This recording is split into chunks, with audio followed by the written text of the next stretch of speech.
All right, welcome. Today we're gonna look at marked hands. Okay. These are gonna be live hands. Yeah, so this is one from last week, not from last night. Um, I didn't mark. I know this was against a guy named Shiva, but I All right, so squeeze here. okay, so you have two limpers. You squeeze with 10-9 suited. You squeeze, so you're playing 1-2, right? So you squeeze to 14 bucks, 15 15. bucks. 15, and then I believe we fold around to them two, and they both call. And we get this flop, which not bad. Um, But definitely better so for your range, and you got position, which is nice. Not to yeah, mention your hand. then I get led into. So I kind of in this situation, a lot of the time, if I was out of position, I would consider checking this hand and then going for the big boy check raise. Um, just because of how Hmm. much fold equity I'm able to generate in these games with those check raises. And when they do call and I make my hand, I generally, build a pot and get paid out a lot more. So that would be the reason I would do that. But here, there's two callers. I have a draw to a pretty solid flush and a backdoor straight. I just make the call because I'm in position. That's fine. And then the flush comes in, and this is Shiva, and this is some total gambler degenerate guy. He would, every time Shiva was in the big blind on the button, he would straddle and he would blind bet to 10. So this guy's just a little bit wild. I'm not really super worried about him as much as I am this guy because I'd seen this guy. He wasn't a good player, but he was a tight. He played better than most of the people I played with. Like he was more aggressive when he had something good. So, and here, when he leads into me, I'm putting him on a one pair hand with an ace likely, but then he continues to go So he and bet 15 into how much was the pot? 30 All or right. 40. So he 40. bet So 40 Well, bucks, he bets well, 15. it's 80 technically, but it's 15 into 80, sorry.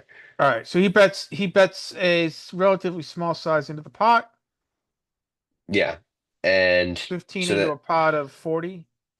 of 80, 15, 7.5 Oh big blinds yeah, into okay, sorry. 40. 15 into pot. Okay. And then And he calls okay. So yeah, and I that I raise here because I'm thinking, he's got a lot of hands, ace high, ace hands, and possibly even things like king eight suited, ace five that just turned two pair that I can get value from here, and he's not going to fold. That on the river, if I go too big, he might just fold out.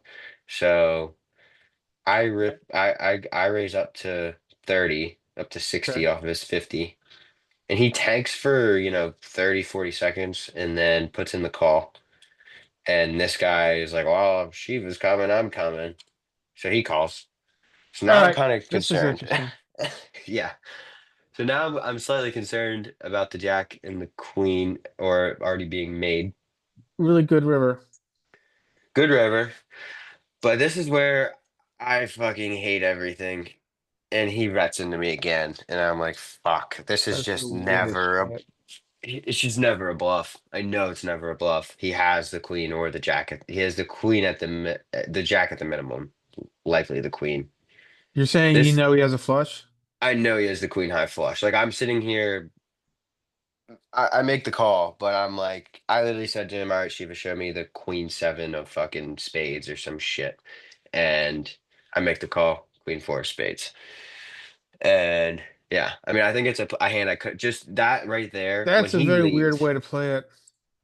It is, but I've only been playing for 2 weeks in this live shit. But when I check raise somebody and they continue to lead into me, then on the next street after I Yeah, check raise it's very them, strong. they always have it. It's just it's a hard fold, but it's I think it's a fold I need to be making every time. Did you see the middle player's hand? No, he said he had like ace. Yeah. Well, I think your call is fine.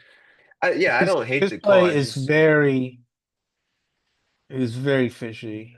I mean, well, it's very fishy, but it's just very. I mean, he did you a favor, making Yeah, like because 40 bucks here. if he checks and I'm betting obviously, and he can, I mean, like he played it, he got minimum value. I lost probably, I could have lost a little bit less if I didn't raise the turn, but I think I should be raising the turn. Yeah, I Um, think you should as well. so I'm, I don't hate the way I played it. I just hate that I know right here I'm beat and I didn't fold. Especially even though this guy's a degenerate right here, when he calls, it's just I mean, the call isn't scary. It's just that's a lot of jack and that's a lot of queen. It's a lot of flushes, but I'm like when I check raise and he leads that on the river, it's just a fucking it's an So insta fold. it's hard to fold the third nuts here to this price. I don't know if I would do it. I mean, it is uncomfortable because you've got two people who have invested in this pot on river. Mhm. So so the pot now is 170 bigs, right? And you got to call 20 bigs. I mean, yeah, it's a So I mean, so you've got to be right a little bit more. You're getting 8.5 to 1. You got to be right a little bit more than 1 out of 10 times, right? mhm. And when you're offered those pot odds, it doesn't really make much sense to fold a flush here. I I'm agree. I with it. just think that based off of my read, I know here I'm beat, but it is I don't think it's a bad call. I just think that in this situation, I know I'm beat, and So I think I let just me make the call. It let is me what it reframe is. this just a little bit. And so when you say I know I'm beat, you're a certain level confident you're beat. You're not 100% sure you're beat. I mean, you could be I would have folded. Yeah. 99.5%.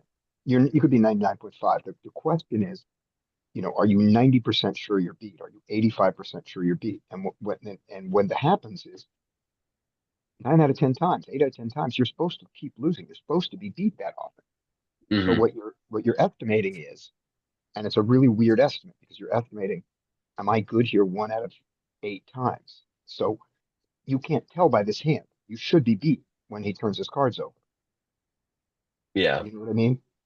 Yeah. But but it's still profitable if you are correct in your estimate of your confidence level around it. That's Okay. all. So it's Yeah. not just that you should be beat. You should be beat over and over and over and over and over and over again. And then one time after that is how often you aren't that they're idiots. Because it's Okay. not it's not these aren't bluffs. These are if you win this hand, it's because both of them have made a mistake. Yeah. Or at least actually maybe not both. The first guy's made a mistake if you So, win this hand.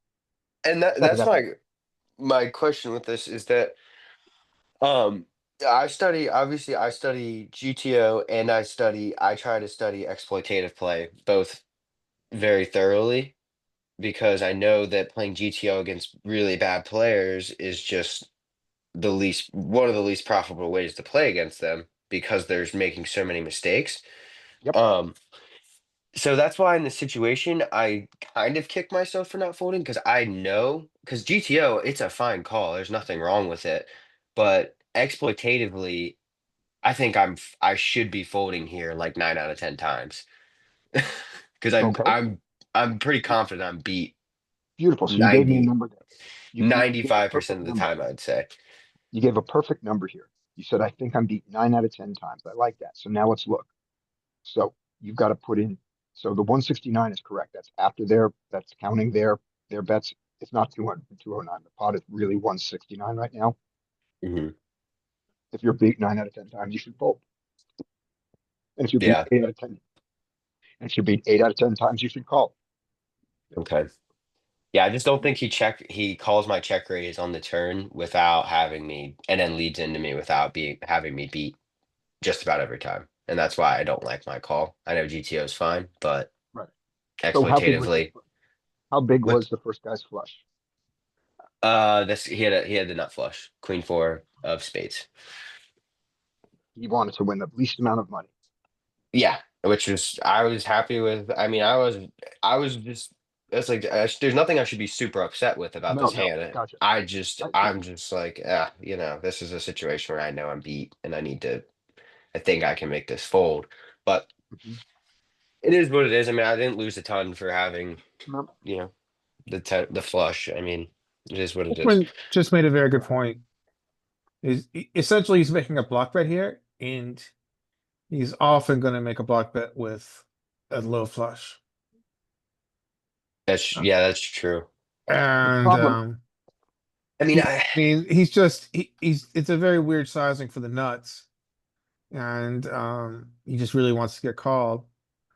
What we generally see live, especially with more poor players, that their bet size is very much correlated to their hand strength.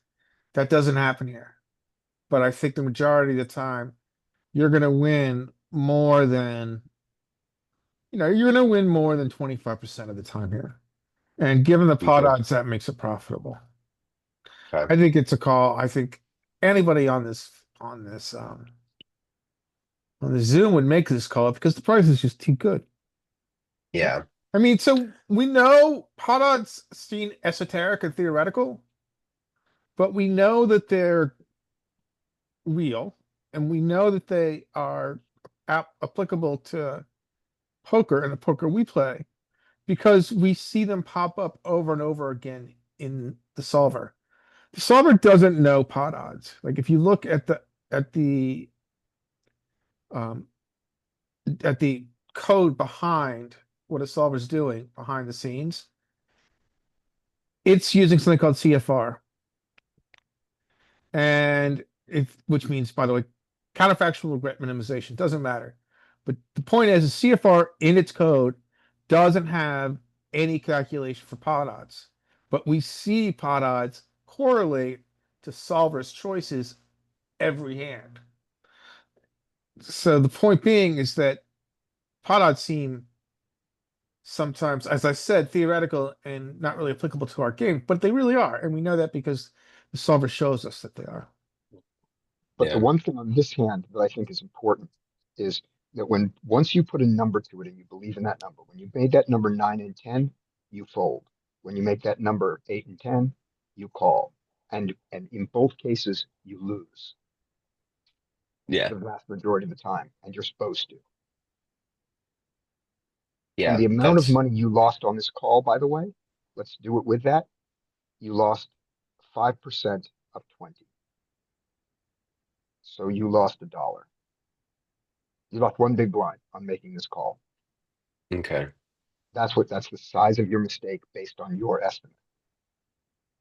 You Yeah, needed, which is technically a leak, but not huge. yeah, so but that's the size of the leak. The leak is not 20 big blinds.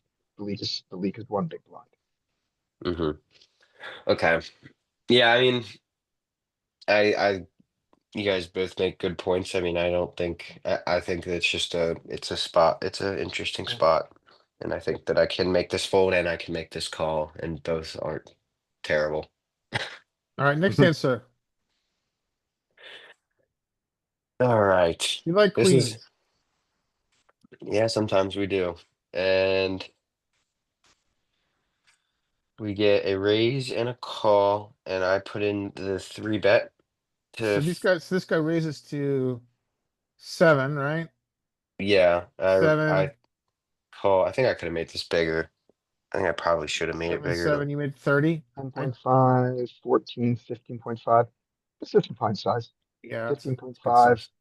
In You could this have, game, I like to make it bigger. I think I should have. and what I is was it also about the game that makes you want to make it bigger? one. This is not all the time, but it's likely to go three ways here when I make it to Mhm. this. People love to call, and I want them to pay me more money when they want to call me with hands that are worse than mine. Right. And I mean, I'm in position, so I don't hate going multi-way. I still don't love it though Yeah. with this hand. I prefer to be heads up. So, make it a little bigger and force out some more people and get it heads up against a bad player, which would be ideal.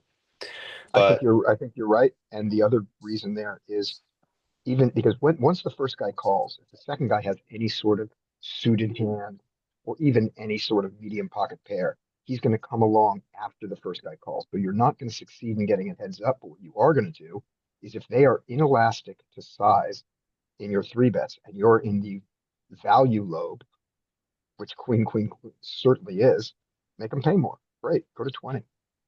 Yeah, that's what I think I should be going up to about $40 here on the raise, but Oh, yeah, okay. So 20, yeah, yeah, so but 20 20 big big ones. blinds. Yeah. Yeah. Yeah. 20, S- maybe even 25. Just I, see how they respond.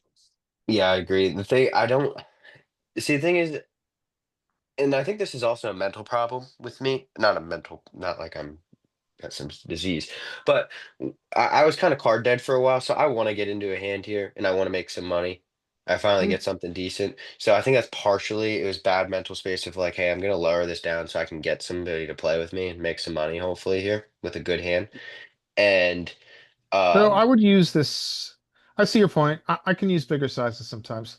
7-7. So our default would be 21. You add a bet no, portion, no. which is 7, you get to 30. Oh, Because you use in additional dollars, player. I in like dollars. 30. yeah, Yeah. and I don't think 30 is wrong. I just know that the way I normally play is I'm making this larger in these Yeah. games where they're opening wide. I have a value hand. I'm gonna make them play for more money whenever they get into it with me. Yeah, generally I make my 3-bet sizes bigger live too. And I'm in Mhm. position, so it makes it even easier to play post flop. Yep. But this is where it gets interesting. Cold call from the big blind, Hmm. and then Jacks.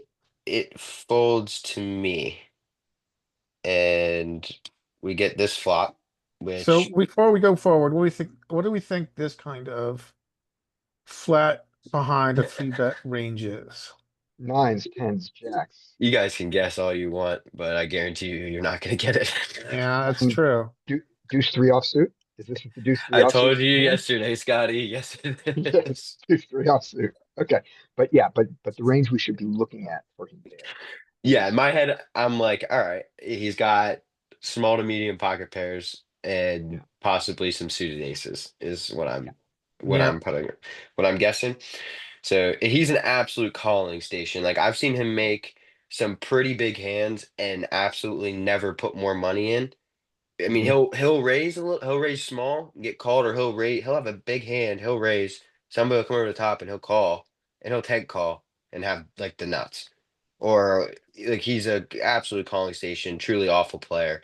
But whatever. That's just what it is. So I'm like, all right, we got a calling station, we got an overpair. I don't love that he's probably not gonna let me know if he has something super strong here when I bet, but I think it'd be stupid to not be betting when he checks to me. So I bet Oh yeah, yeah. I bet You gotta keep betting. yeah, so I bet here and I know he's gonna call me with flushes. I know he's calling me with any single pair hand, as we already know what Hmm. he has, but he's gonna call. So he makes the call Hmm. and Good. then turns the deuce. He An checks. an utter blank. We know that the deuce is a total blank here. There's no chance that improved his hand, Yeah, right? there's absolutely no possibility that this could Yeah, improve his yeah. hand. So he has pocket So eights or pocket tens, or you have him beat. He has nines and jacks. That's what we're assuming. Or he has the ace high diamond draw, which yeah, could some also be a straight draw now. Could be and he he could be Broadway. I'm not Broadway. It could be uh wheel. yeah. Yeah, I agree. That's pretty much in my head. I'm like, okay, he either has one pair hands with some sort of draw, which I don't see a ton of, or just, Mhm. some nut flush draws and possibly even something like a combo draw like Jack Nine suited. I could see a possibility of, or I mean, just basically any draw I can put him on, or Yeah, a King 10 type of hand, something like that. yeah. And this is what I don't love, even though that results wise ends up being good. But I think I should bet bigger here because when he calls here on a board like this, I think I can make it bigger, especially against a player like this, to make him pay with any draws or one pair hands that he's just Can gonna you call me down with. I can think you I go back can. one? Go back. Let's see. So you've got 60 in here. What's our SPR? SPR is about two and a. It's 2.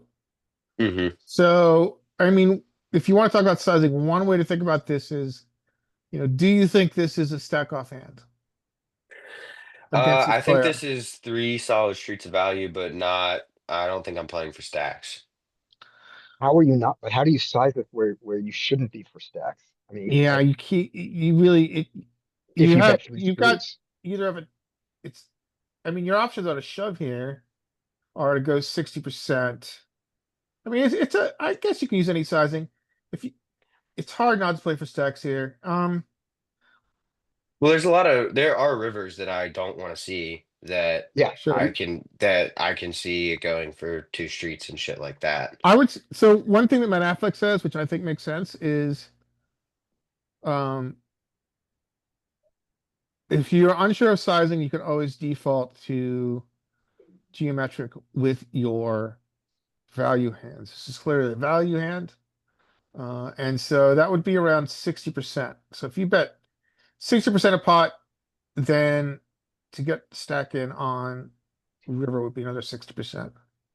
Okay. Oh. So I bet like 40 here, Okay, so which I agree you're with you guys. close. I think I should be going bigger here.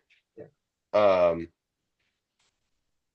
I think I should be going to probably, I think like 40 big blinds here instead of 25. I think so But too, because against against the diamond and straight draw portion of his range, the money only comes now. yeah, Yeah, especially against a station. I mean, I think one fundamental here is that, I mean, so you want to, so he's got, let's say, 18% of his draws. You want to give him a price that's not profitable. A way to think about that is like roughly is B75 to B50, right? So, 50 is, if I bet so 50, that's, he's 30 big blinds. 25%. Yeah, I'm just saying with, it Oh has to yeah, be 50 still wouldn't give him a good price to draw, especially out of position. yeah, But yeah, I mean, he's still gonna make the call either way. It doesn't really matter. yeah, yeah, then you'd size up against the station yeah. on turn here. And the cards you don't want to see on the river, you don't want to bet a diamond. You don't want to see I don't want to see an ace. seven. Seven or You don't queen. want to see an ace. You don't want to see an ace. You a queen is weird because a queen brings in one of his hands, but it also allows you to beat his other hands. So Yeah. I don't know about the queen, but a diamond, you don't want to see an ace. And does a king matter? Uh, Oh, no, a king Not doesn't matter. truly, not No, a really. king The doesn't matter. more of the things I'm worried about are one pair of hands containing an ace Yeah, and some sort of draw or draws yeah, containing an ace. yep. So I really don't want to see an I'm with ace. you. And I mean, a queen is, yeah. Queen is weird. A queen is weird. A nine is bad. And a jack and a jack is yeah, 8, 9. Yeah. Yeah, So a jack is bad. A jack is bad. A jack gives him a set a lot. Yeah, so nine jacks, aces, and diamonds. So we raised to that, which Hmm. I think we can all agree could have been bigger. Hmm. Results wise, ends up Yep. being good. But it still sets up an easy FPR on the river. Yeah, so now he makes the call and that comes off. And now I'm like not loving it either. Um, Mhm. he checks and I checked back here, which I was trying to think of what I could. Because if he had I something like. like ace four, my only thing though is that I'm trying to get more creative here, and I think see against the calling station, yeah, but against let's say it's not a calling station right now. Let's say it's a decent player or some sort of old man coffee that got here with ace four of diamonds. When the ace comes off, he's like kind of happy, but in this situation when I blast off, oh, he's got pocket aces, ace king, like fuck. And I think there's a good spot to blast off here against a different type of player. Which in this situation I don't think I should, but I think in other situations I could blast off and turn my queens into a bluff. I don't think you need to turn queens into a bluff here. You just win enough. Okay. I mean, I've shown I've shown it before, like the city graph that's in the breakdown tab of GTO Wizard. You've seen me show that, right? Mhm. I think so. It's like it's the band and it's got red on either end, green in the middle. Yeah, yeah. Yep. So the red on the right is value. The red on the bottom are your bluffs that you can never win. And then you have this big band in the middle, green, which wins enough, usually over about 40-30%, that we don't need to bluff. This hand does not require you to bluff because you win enough against this guy. Yeah, Yeah. You don't need to turn this to a bluff. You just win enough. Okay. All right. Yeah, but against this guy, it's a pretty easy check back. I would Um, probably check back here. I mean, the I 4-5 like the gets check back there. here. and he shows three deuce offsuit, and I was sitting there stunned for a Mhm. couple of minutes, and That then I is folded. crazy. Yep. So the way to look at this is this hand sucks, but think about how much money you're gonna win over the months over the Oh hours, over yeah, the months of playing against this guy. yeah, and I You're gonna never want to win a berate a lot of player like fucking this. money. Exactly, and it makes me upset in the moment, but every single time I see somebody berating players for playing shit hands, I'm Oh, like, dude, yeah, this is the whole reason we're here. Like when he does right. some stupid shit like that, that's exactly why I'm here. Is to that, yeah, I lose 1 in 10 times or 1 in 20 times, but the other times I just stacked off on fucking three deuce suited, and he called me down with bottom pair. I Like, just ran it real quick. You've got 85% equity at the beginning of this hand against him. Yeah. So, So over time, this is an extremely profitable player to play against. yeah, so, and so how do you encourage him how do you do the opposite of berating him? I said nice hand. I said good hand, man. Is Good hand is a one. I always Another say good one. hand after, and I don't really get too mad and tilted at the table because it is what it is, and it's poker and shit happens. So it's like Yep. whatever. Good. Yeah. Another one is to say nothing. Saying nothing is great. And the other one is this, if you want to encourage it, which is, I have no idea how to put you on a hand, because that's what he wants. Yeah, that's Yeah, sometimes how they play it. They never think I'm gonna have it. Right. That's what they want. They want you to feel this. You go, I have no idea how to put you on a hand. Just like oh you're yeah, lost, that he's outsmarted you by playing it. So great. yeah. I always I try not to get upset because that's the shit I'm here for. People doing shit like that. So So then, this is something Hungry Horse disagrees with, but I think it's a very good default, which is when you're looking on the river to turn a hand into a bluff, second pair and an over pair are the last things you consider to turn into okay. bluffs. So that's your shorthand. Now, I don't mean you never do it. There may be a time, but there should be an extreme reason to turn an over pair or second pair into a bluff, and also top And pair bad kicker. I think that I think also when that comes out ace of diamonds, I think that I have a better chance to try and bluff than I do when it comes out ace that doesn't complete the flush.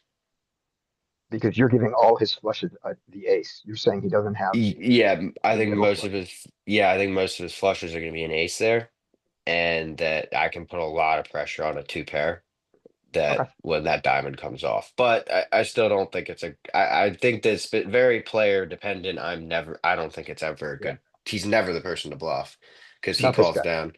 And the thing is, he will fold, but that's like on the flop. So when I bet the flop and he calls, he has something every single time. It may Right. not be super strong, but he has something. He's either got some sort of Hmm. draw, a gutter, a flush draw, or some sort of pair. He's gonna call with that. So once Right. I get to the river after betting two streets, I know he has something, and it's really unlikely that he's gonna fold it. So, and he was super deep. I didn't put it on there, but I had like 150, so effective was 150, but he had like 400 or something like that. Okay. So I would So guess one other thing about this guy. This is just a guess, which is I bet that he also calls larger flop bets with bottom pair, the size wise. That he is relatively inelastic to sizing on the flop. yeah. So Mhm. on your value portion, bet bigger on your value portion, and those queens work. So when your head's up against him, maybe bet bigger there. Okay. Well, it's the first. I think he's a regular. I think he's a Yeah. regular, but that's the first time I played with him. I'd seen him there Okay. before, and the Great. dealers knew him by name, so we Right. should be able to get into it with him again soon, hopefully. Yep. You will get those 100 big blinds. Oh yeah. And then so I put on the squeeze here after the limp Sure. to 5. I think it folds around. He makes the call, and this is the flop, and he donks into me again, which this is the same guy that had the queen 4 of spades against me. So I think that some portion of the time he donked on like king high Mhm. ace king some 9, ace king 8 flop last time, and with a flush draw. So I would love for him to be doing that again with a flush draw here. Mhm. So I just put in the call. I think either way, the call is fine. I don't think I should really be raising here too often. It seems like a good spot to just make the call, try and make my hand. And I make my hand, and he bets into me again. And here, I think I should be raising, which I don't. I make the call, You but can do anything you want here. You don't have to raise. I personally, off of play experience with this player, I think I should be raising though. I mean, last time he did have the nuts, so he made the call. But so I can't So, be certain that he's calling me with a king now either, is what I'm so saying. what's your SPR? So when he bets into you, take it back one link. SPR 145. is 30 into 80. It's like 2 and change. It's like 2.6 or something. So yeah, you've got all the power, dude. You got the power position. What is your argument for? I think raising is fine. I think fast playing is good. A majority of people say you should fast play here. But I what is don't. your read on this guy? What is your take on this guy? So this was the guy that had the nuts, and I raised into him on the turn the last time when the flush Okay, got there. And gotcha. the reason which I don't think when I like rethink about it more and more, I think the call is good because of this, because he called me last time, but he had the nuts. So obviously here, when he has something like a king, I don't want to scare him off, and I have the nuts. So I think it's fine. And then he continued to lead into me on the river the last time, anyways, and he's not showing it. Me being very passive here and being in position. I think I can, just call here. Hopefully he bets the river, and if he doesn't, I bet a decent size on the river and take down a big pot because he'll probably call me off with a lot of kings if I make my sizing right. Okay. So I make the call, and then pairs on the river.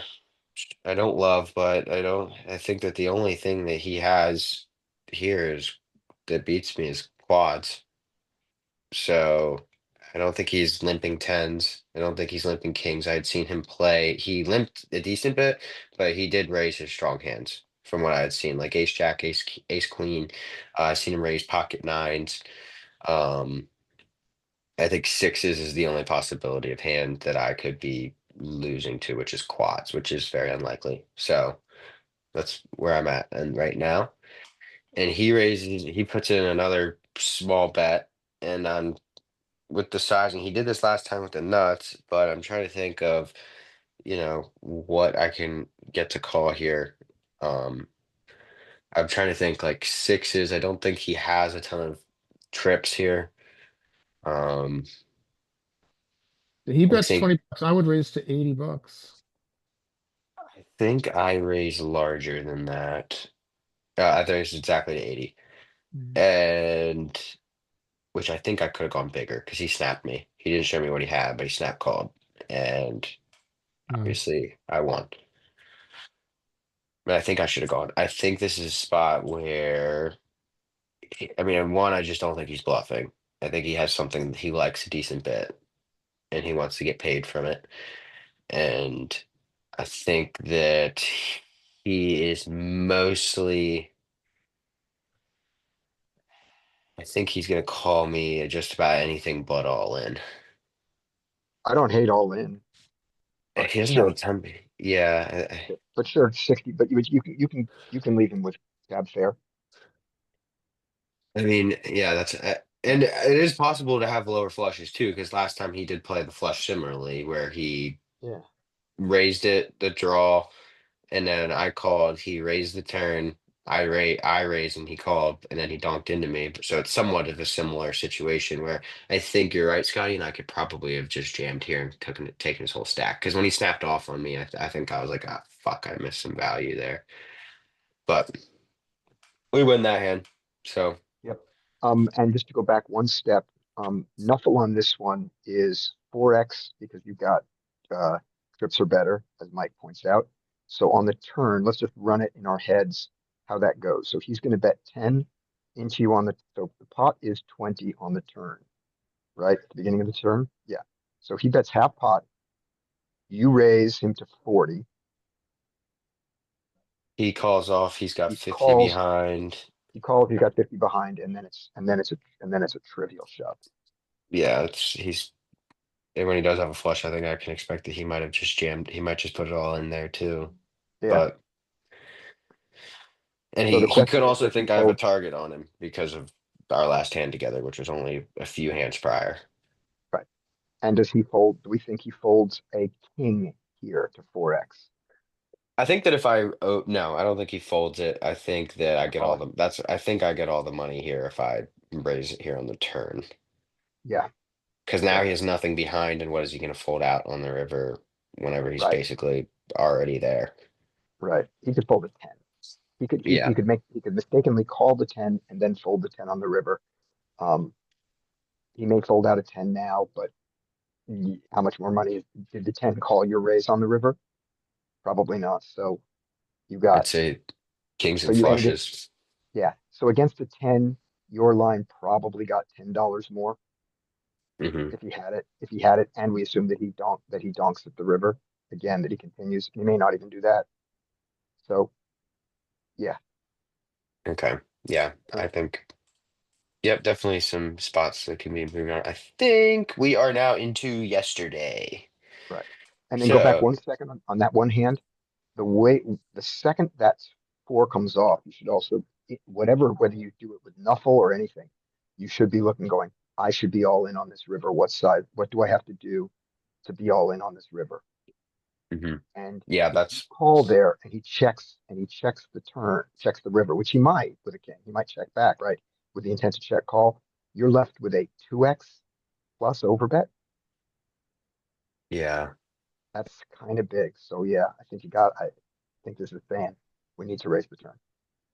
But yeah, when he checks, yeah, that's true. Yeah, I think the turn Yeah, needs to go up. You're right. yeah. As usual, Scotty. Eh, I'm right when I talk. I'm wrong when I play. We've seen how I play. Go on. All right. All right. So I'm in the big blind. It limps. I didn't love a squeeze here. I Fuck no. I didn't think it was good enough to squeeze, so I just check it. I thought it was a decent enough hand to check a flop out. We flop open ended. I'm liking it, and I overbet here, or I think I overbet here. This might be wrong. There might be an extra 2.5 big blinds in here. I could be wrong. Sorry, I can't remember. But either way, in the game though, $5 or $10 doesn't make a huge difference. It's like everybody always bets 5 or 10, so it's kind of trivial when it comes down to it. So Yeah. I put 5 or 10 in, and we get a call here, fold, call on the button, and this is Mr. I get absolutely coolered by you every single time. I've never seen you lose a big pot. How come you always win when you're in big pots? This guy, he always says that to me. Yeah. And I was like, well, I don't know, man. I'm just lucky. I'm like, no, I'm just not Right. fucking stupid. But Yeah. I mean, you can make the argument that I am stupid, but comparatively. Well, this time you're lucky. That's better than lucky, better than good. Yeah, I just Um, say lucky. so all right, now you're out of position. You've got the nuts on a very interesting texture, and you're deep. What's your one way to think about this, Brian, is to begin to give yourself a bit of a thought process, um, a repeatable thought process. Hobby Horse talks a lot about developing that. That's what he sells Hmm. essentially. The first question I'd ask yourself here is, what's your SPR? Well, it's pretty fucking big. Um, So with him, if it was the flop, it depends. See, I try to study a lot of what he does because I've noticed it helps me a lot in the games, especially live, obviously. But I think that he's just gonna bet here and try and start building a pot instead of going fancy for a check raise. Check raise is good to try and build the pot, but it just looks so fucking strong. yeah. And the board is, I mean, I have the nuts and I can get called by some like Jack 9 or um 9-7, which would be I kind of block a little bit, obviously. So I think I just need to start building a pot, which is what I do. And I think I put in, think I overbet. Yeah, I overbet the pot. You put in And 30 bucks. yes. And then we get a call here and a call here. And this guy, I'm Wow. expecting him to be chasing a ton here because this guy's chasing gutters and shit all the time. So we've And got a lot of draws to lesser straights, flushes, and we've got a lot of top pair here. yep.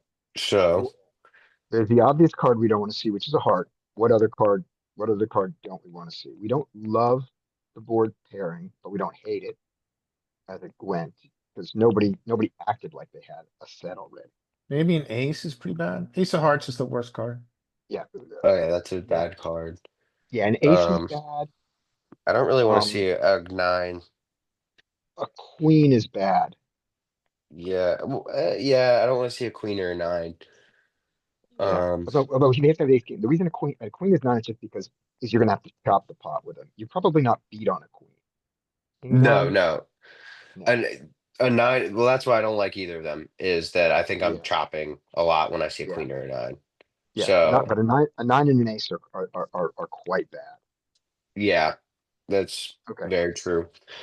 Yeah. So, river is a deuce, and I mean, I don't love it, but it's not like, what am I gonna fucking check here? That would be stupid. Ah, No, you can't no. check it.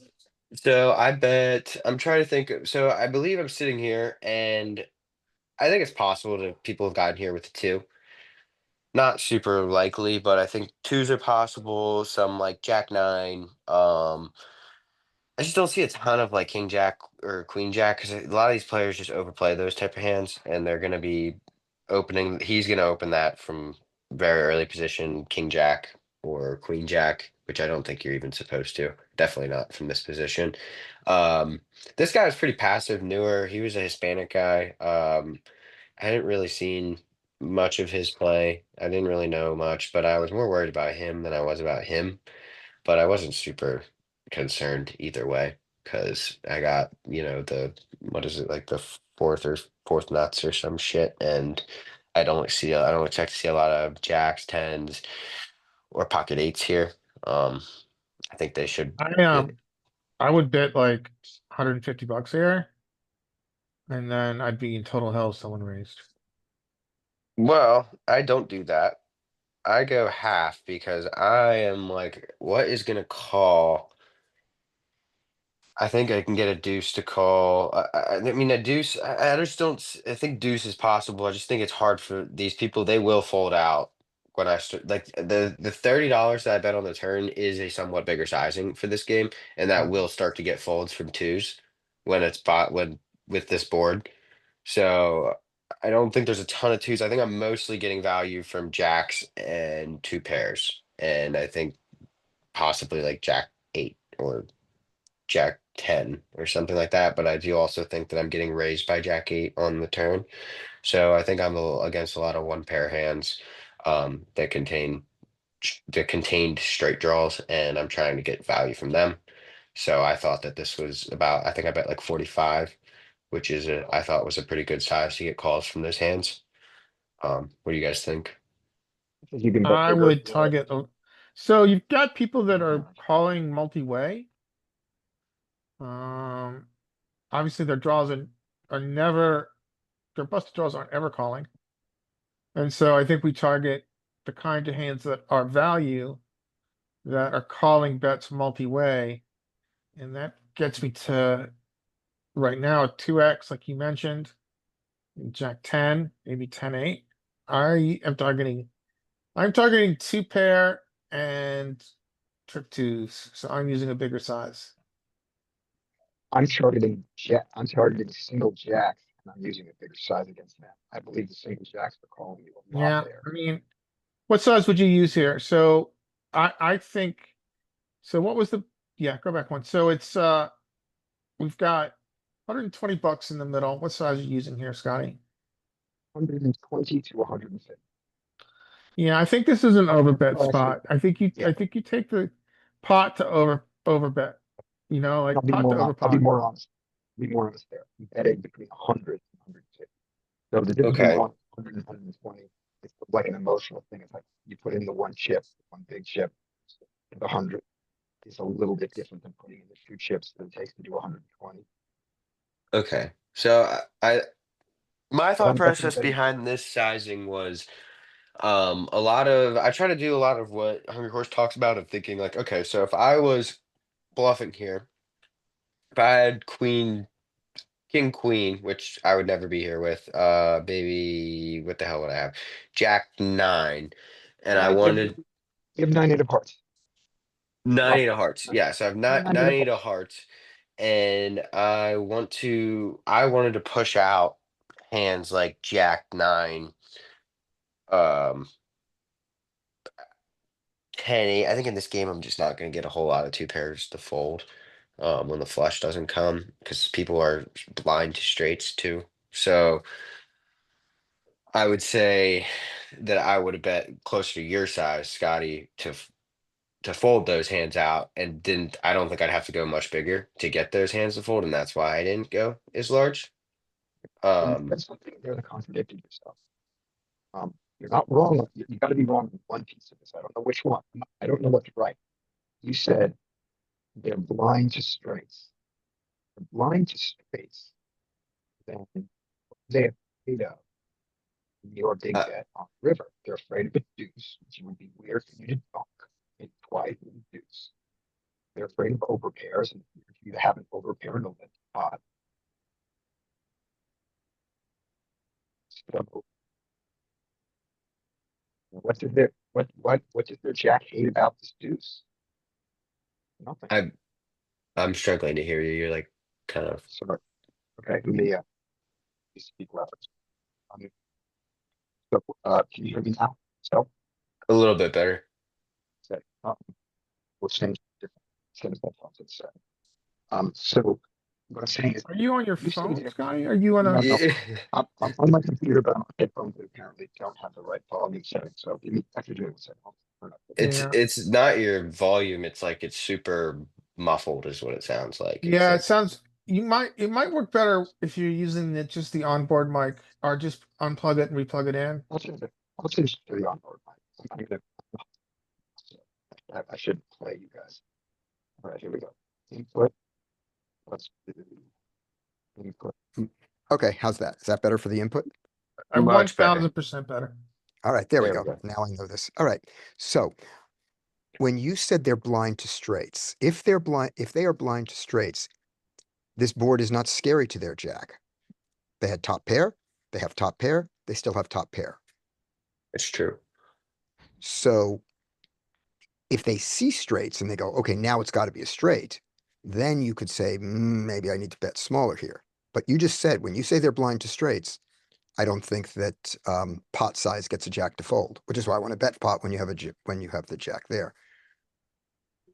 The other thing is they have this one big fat thing that they can see out there, which is your busted flush.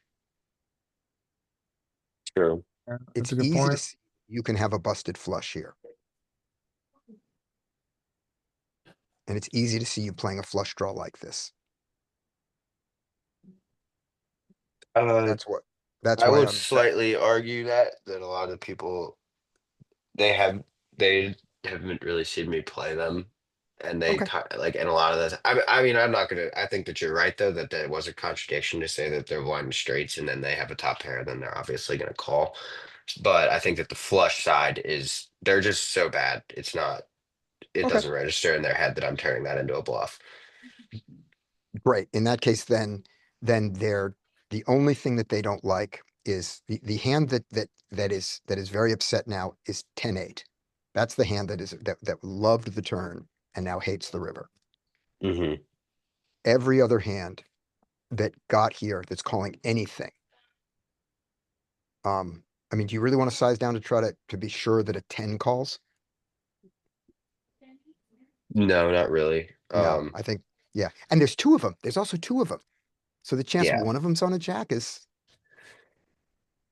I mean, it would be terrible if player 3 has a jack and player 9 has a flush draw. That would be terrible because player 3 might fold because he's the first to act like this. But the other way around would be great. Player 3 folds, player 9 last to act, hero calls a jack. So anyway, let's see what happens. Get ready. He calls, and I guarantee you, you guys are not gonna be able to put him on this. Full house. He called me with a full house on the river and didn't charge Oh me my any God. more money. Wow. And I can show you why he did that because this hand happened. This was actually, I'm a little bit out of order. This hand happened prior to this hand. This is where it gets interesting too. Do you guys have anything else you want to say on this hand though? You lost less money than me. Congratulations. Good job. What is his? So, do you have another hand with this guy? Is that what you're gonna tell us? No, he was at the table when he saw this hand though, which is a different hand. This was a big hand that happened. Everybody at the table was losing their minds. But did you guys want to see, did you have something you wanted to say though, Larry? Yeah, I mean, he did. I Can you give us their like what address? Scotty said. He did you a favor. Yeah, I looked at him and I said, "Oh, you played that great." Just moved on. I was like, I hope he plays it like this every fucking time because I will lose the Yeah. minimum amount of money then. Mhm. So, but okay, so we get to this hand. I'm in the big blind. We get a bunch of limps. I believe these two folded. I squeeze to a larger size here, Yay. and we get one call that we are out of Perfect. position. We are out of position from. I do remember that. I don't think he was the button. I know I was the big blind, but I don't think he was buttoned or cut off. So I think this is right. But still, doesn't really matter that much. Get this flop, and Ugh. I was sitting here trying to decide whether to bet or check. I think I should just check, which I ended up doing. I didn't really see the merit to betting here because I think that when I bet, I mean, there's a couple of worse hands that could call, like King Queen, um, Queen 10, King 10, um, maybe pocket nines, pocket eights, pocket tens. But I don't know. I didn't think that it was necessary to bet. I have showdown. It's not a great board for me. I think that the only reason I could bet is to protect against some flush draws. Um, but yeah, I check here, and that was my reasoning. Does anybody have anything to think about that? I think I check here. Okay, so I check. He bets small. Um, and I just make the call. Um, I did consider a raise here. Problem with the raise is it's hard to know what's gonna call you that's worse. He could Yeah, filter his range to hands that have a shit I, ton of equity against you or already beat you. that's where I was with this. I was like, I think if I raise here, I'm gonna force out things that are worse than my hand, and you only get called by better. I mean, one Um, important thing to think about this hand and about check raising in general is that this hand, it's very hard for this hand to improve. There's two cards that improve this hand. Well, there's one card really that improves this hand. well, Larry, it's funny that you say that. No, two cards. The Queen of Hearts improves the hand. The Queen of Hearts also improves the hand. Yeah, it's Yeah, a I guess great you're right. Queen of Hearts is a great card. If he Yeah, has in a Yeah. flush fact, draw, it's good to know that you don't have the Queen of Hearts in your hand, because when the Queen of Hearts does come, it can improve him to flushes while you cooler him with a boat. Yeah. So I this is where I'm questionable about this. I check here again because he showed I some like it. interest. He shows some interest. I think that if I start leading here, it looks pretty strong. Um, It's the right choice. and I think I can. He'll bet some portion of the time, and I can either decide. Then I can decide based on sizing whether I want to raise or not. But Yep. he checks behind, so I wasn't thrilled about that. And then the 10 comes on the river, We and love that. I now need to. I love this card. It was beautiful, and the best part was it was it brings in a bunch of. I mean, it just brings in a bunch of shit that Everything. he can have. Some tons of Jack 10 shit like that. Um, so and pocket tens. That was another thing that I was So let's slightly say you thinking. bet how much it out into what? You I bet? bet 40 into 34. Okay. After he checked, I really didn't think he was super strong. I didn't think he was capped yet because I think he could possibly play something like Ace Jack this way, where I would he. argue that if there's any spot to use an overbet, it's here. Yeah. Okay. I mean, let's think about there, we've just made it clear so much of his, I mean, he's got some naked ace X that might call this price. Hmm. But so much of his range is going to be two pair better. And you're gonna cooler it all. Yeah. So, Hold on, Larry, but one thing. Doesn't a lot of that so his flushes raise here. Does his king raise here to a small That's bet? that was part of my thing was that when He Alright. might. I bet smaller after checking the turn, they have seen me bluff and they know that I am capable. I, So I see your point. I think a good fundamental is that we can't rely on our opponents to put money in. This board well, might be an Larry, exception, but I generally don't think we need to. I well, don't think Larry, we. you would be incredibly wrong on that. So I No, it sit won't be here the and first time. I posture for a little bit because I'm like, oh man, like, Yeah, and this is where we get to practice our Oscar winning skills.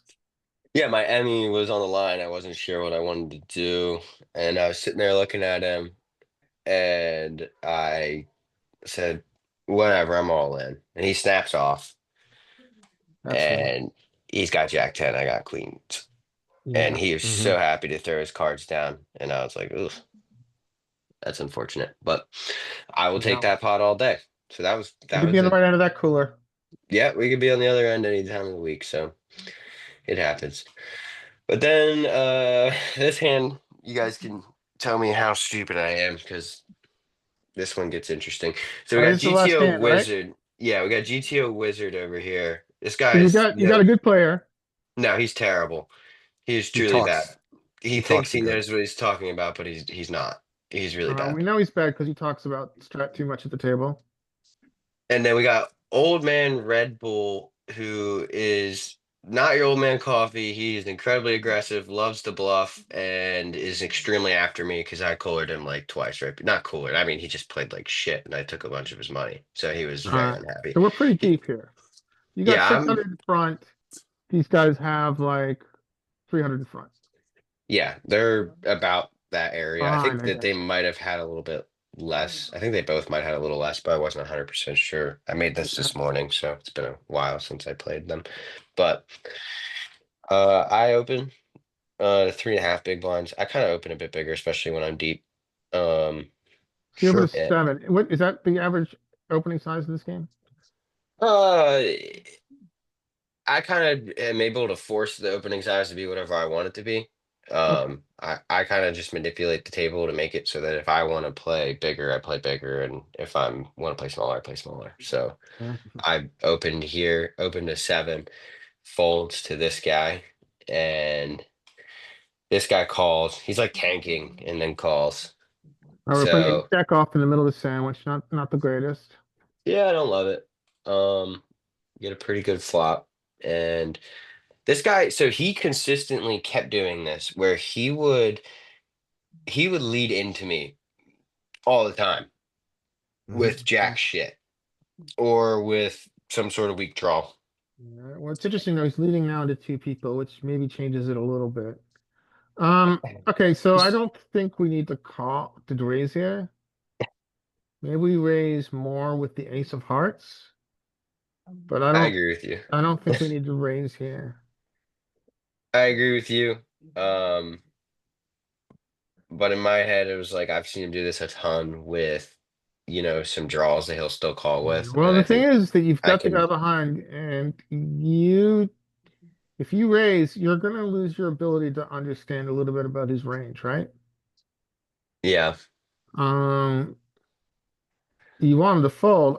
Yeah, I mean, I think generally I want him to raising here fold. is I want him to pretty, call raising here because is hard to justify, frankly, when you've got someone behind you, you have to act. I agree. I make a stupid play because I know how often he was doing this with weaker draws that I wanted him to pay the maximum for. What do you guys It think? I mean, what is your raising threshold here? I mean, we've Raise, got bluffs. I don't think raising is stupid, but in fact, I almost kind of prefer a raise here. Yeah, A so small one, small I'm raise. not unanimous in my opinion here. I would raise with more equity. I I would agree. raise a lot here with the nut flush So draw. Larry, I think this was super player dependent. So I Yeah. make the raise. I do make the raise, obviously. Okay. I don't disagree with you. I think that I could have just made the call here and that would have been fine. I But would, my argument for not raising is that I want to understand a little bit about the player behind here, and I think yeah, maybe that's not the best way to approach this hand because we've got good equity and equity denial has value. So Larry, let's okay. just look at that. So if you call here, what information do so if GTO Wizard raises, are Yeah. you getting ready to throw your hand away either right now or at least on the turn if he continues? Um, I think if he raises and big blind calls, I can exit the hand Okay, either here or on turn, but I think it does give us information. I think when we use aggression here with this hand, he knows more inclined to call with his two pair plus. right.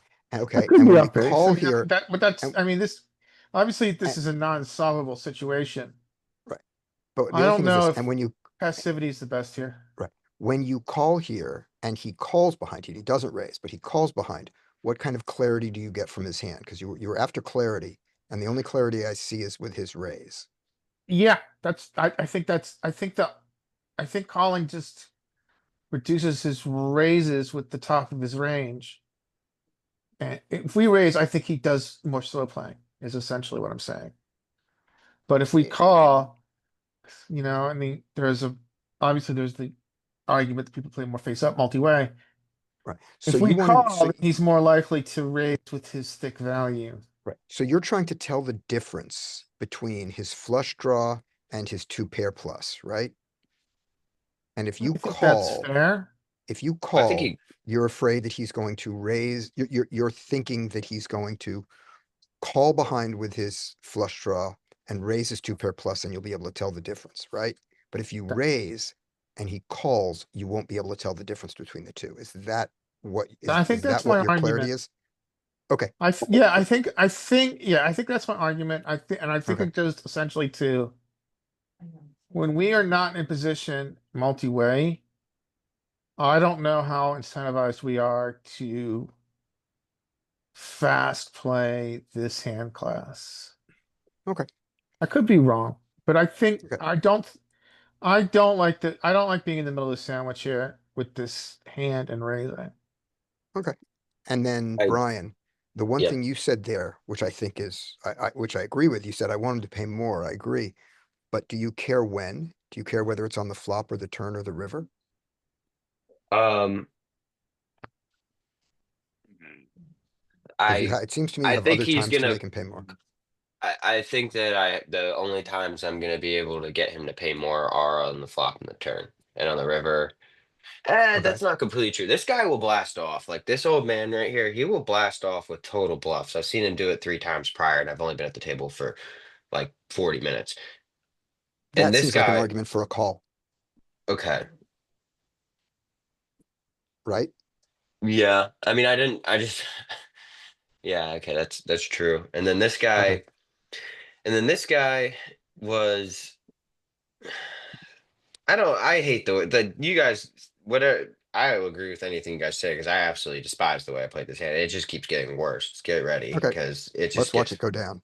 way and way worse. And this guy calls, and this guy, I I slightly disagree with Larry. I think this guy's gonna raise here a lot of time because he kept getting rivered by this guy and turned by this guy. So I think anything super strong, two pair plus, he's raising here.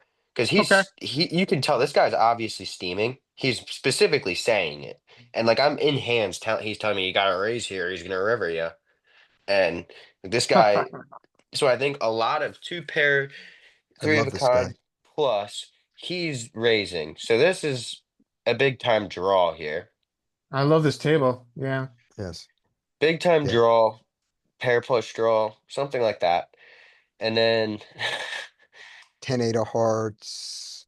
old man Kinda, blasted in, which I had seen prior, and it's been for bluffs into multiple players. And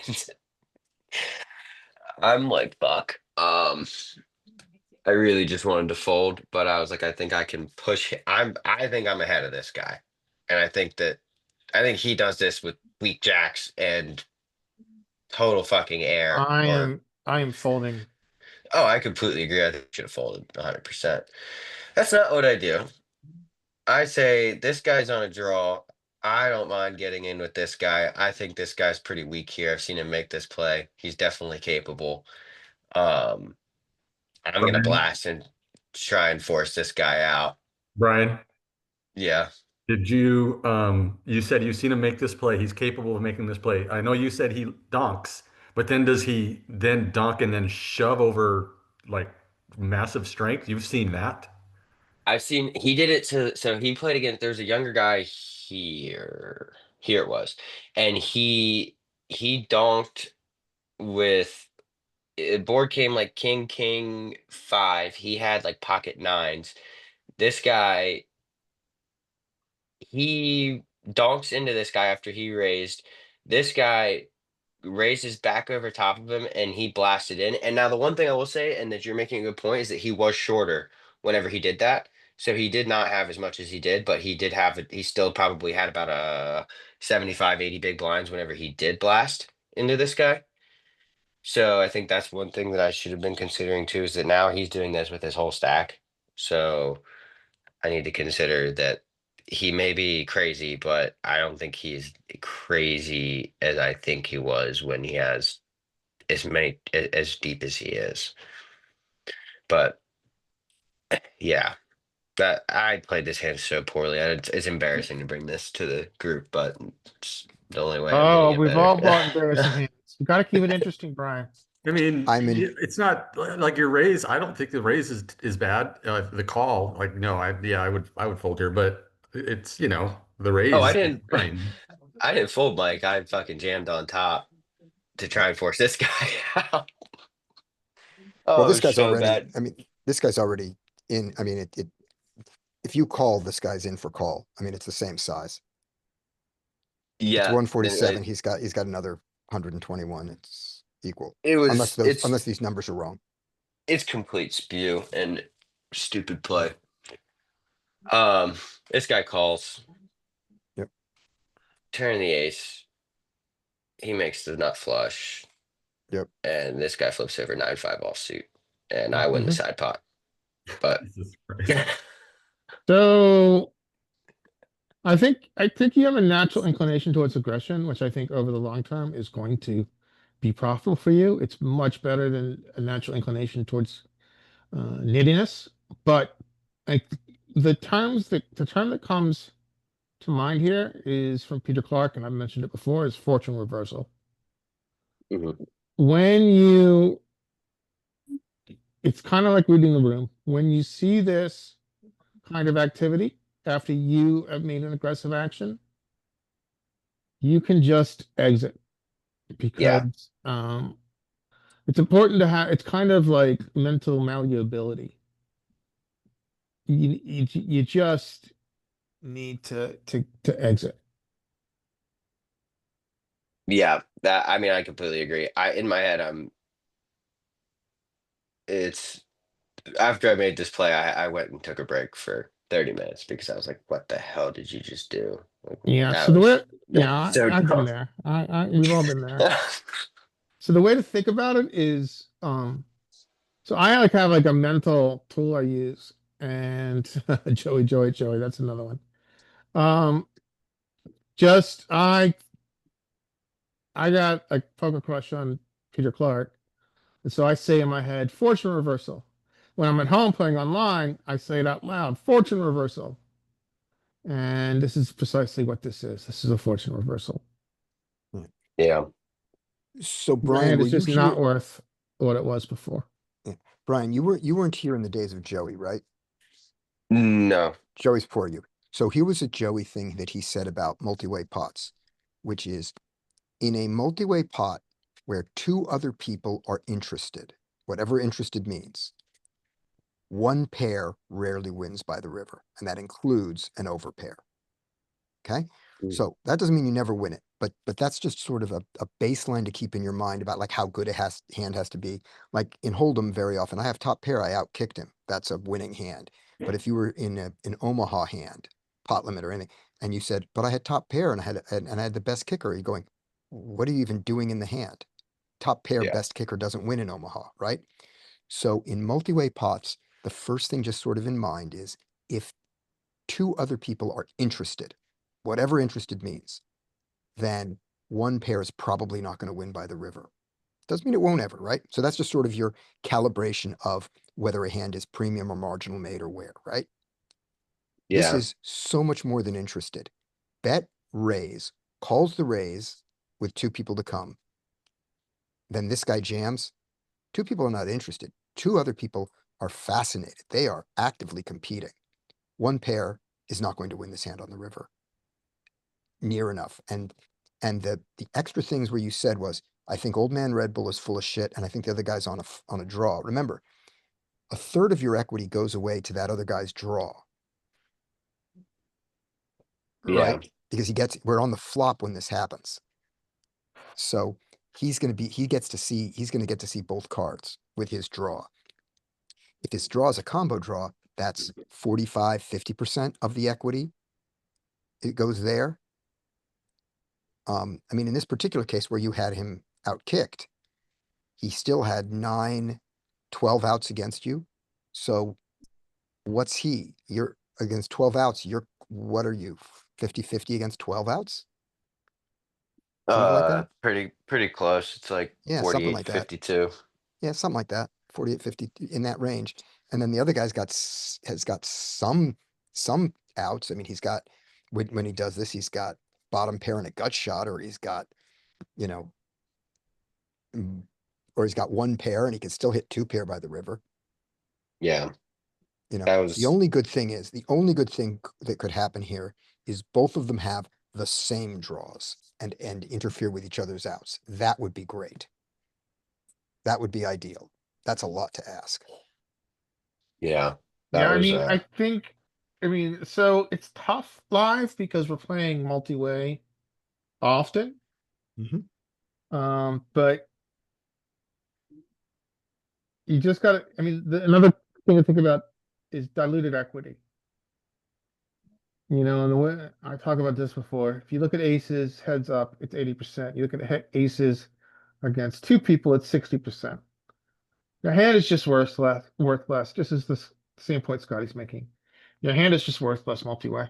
And so you play a little bit more cagey, yeah. especially when you don't have position.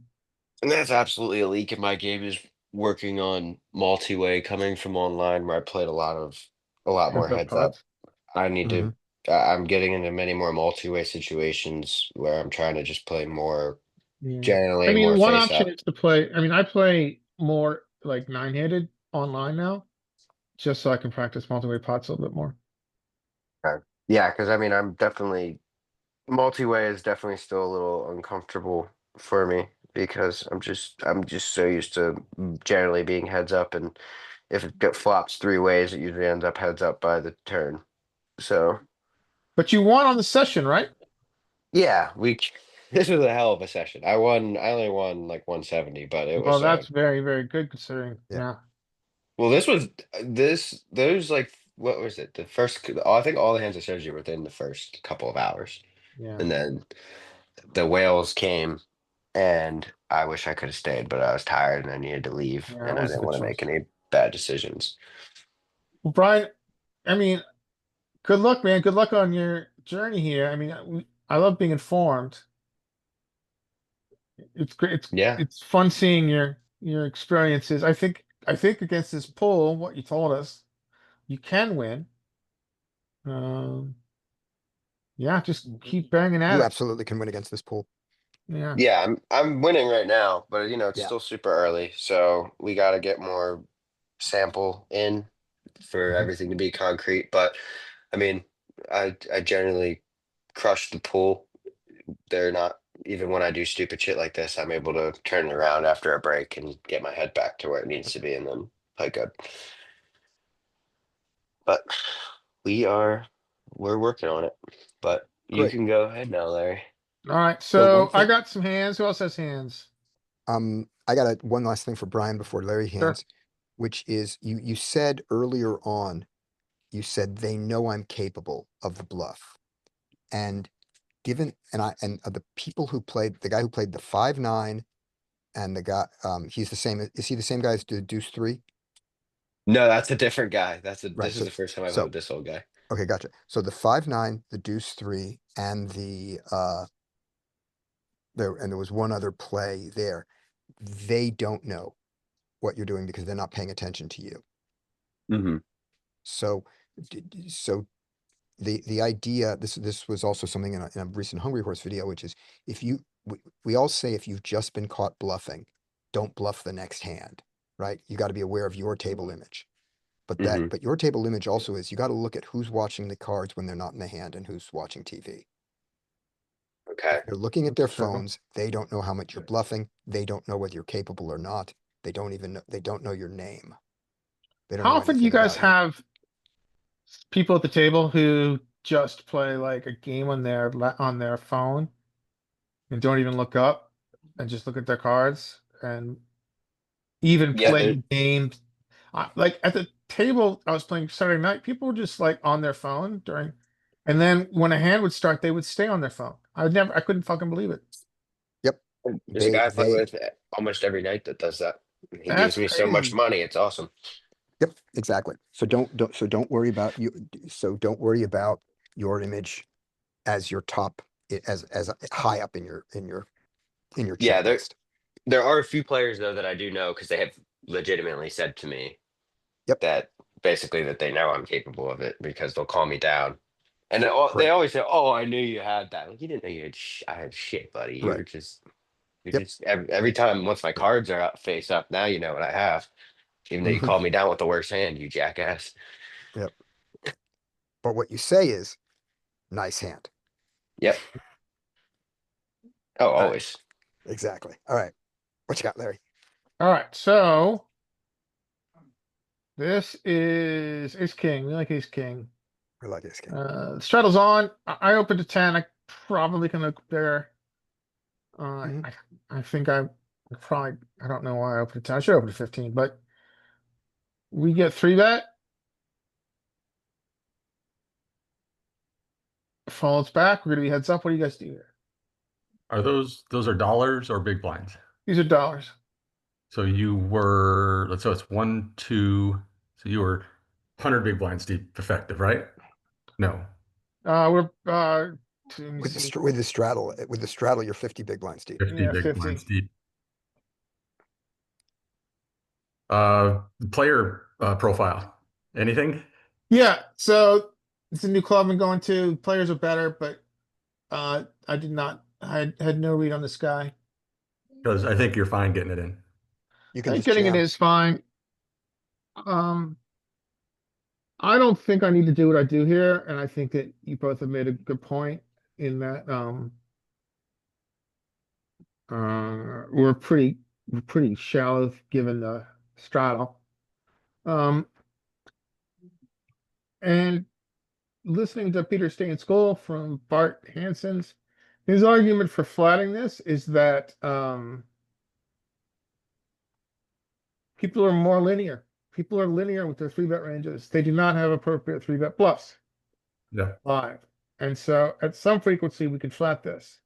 This can be a flat, I think, sometimes out of position. Yeah. I Um, think that's good. And it could definitely be a flat when we flop this well. So I choose to flat. I'm gonna 4-bet or shove this sometimes. But I choose to flat here. So we check. He bets 20 into 77. Do we fast play or slow play? Our SPR is 2. It's a little bit more than How 2. but- about we fast play without the king of hearts most of the time and we slow play with the king of hearts some of the time? How about that? Or the ace of hearts, either Yeah, one. yeah, I think having the ace or king of hearts allows us to still play more. We're Yeah. blocking his stick value and we can improve. So I choose to slow play. Kind of like that card. Check. He checks back. Brick of all bricks. What are you guys doing?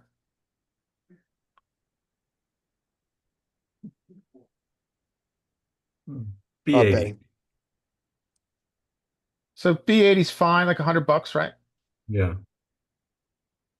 So I, What did you say, Scotty? Did you say not betting? No. I was agreeing. Oh, yeah, I so said we're betting. I We're just, betting. I just put it in That's fine. and we It's get a close fold. enough to be 80. Not that interesting a hand. I have a custom solve for this. Would you guys want to see it? Is it of interest? I do, because I want to see if I was right about the more checking with more slow playing the hearts. Okay, so undo the hand again real quick, just so everybody sees it.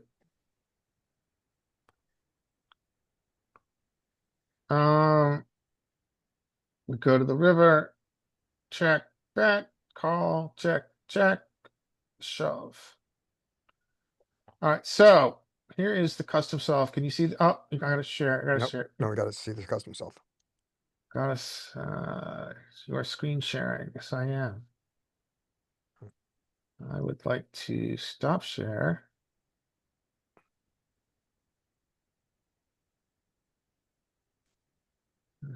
Screen. All right, can you see it now? Almost, yes. yes, now we see it. Okay, so move this button. So we are checking range here. These are the ranges I Okay. gave. Let's see what you gave him pre-flop. So I gave him a pretty linear range. This is a lot. I gave him 58 combos. This is a lot tighter than what is going to be in solver. I gave him Mhm. ace 10 as a bluff, but I gave him mainly around this range. Okay. That's not super tight. I mean, it's not like comparatively, it's not that it doesn't seem that much different. Let me see. So we're essentially, well, I could ask you to compare. I mean, he's got king, queen. I'm not three betting Yeah, king, even queen. even ace queen is a fold in like a Cutoff, whiz type sim. hijack, low jack. So do, do you want to, well, let's see. Let's look at, this is hijack versus low jack. He's got 59 combos. Hijack, low jack. Yeah, low jack versus hijack. Oh, okay. I thought it was earlier. Study. We'll just use these ranges. No, he's low jack. There was a thing about this hand that was misleading. And that is that it looks like you're in earlier position than you are. Because you look to your, you look to your Button, cutoff, right. hijack. We're in low jack, right? We're in low jack. You look to your right and you go, I'm one off. I'm one off under the gun. I'm in early position. It's like, no, you're not, because one of the positions got eaten up by the straddle. So this is middle. Yeah, that's. Yeah. Well, what's his range? How many combos is this? Oh, look So at that king, 114. I was wrong. So- Look at all that king, queen. Yeah, so I gave him, I halved his combos. Oh, this is against two big blinds, that's why.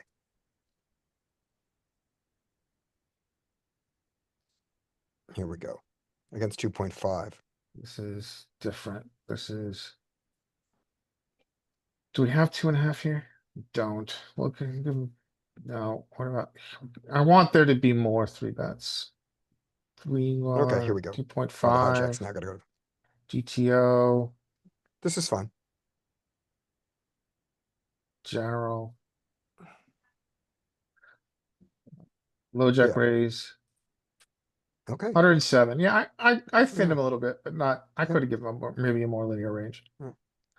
But he has less combos than solver by a significant margin. Yeah. So you check. He is betting 20 with his range here, in theory. He's rarely using he's sometimes using like a half pot with his aces, but he's mostly.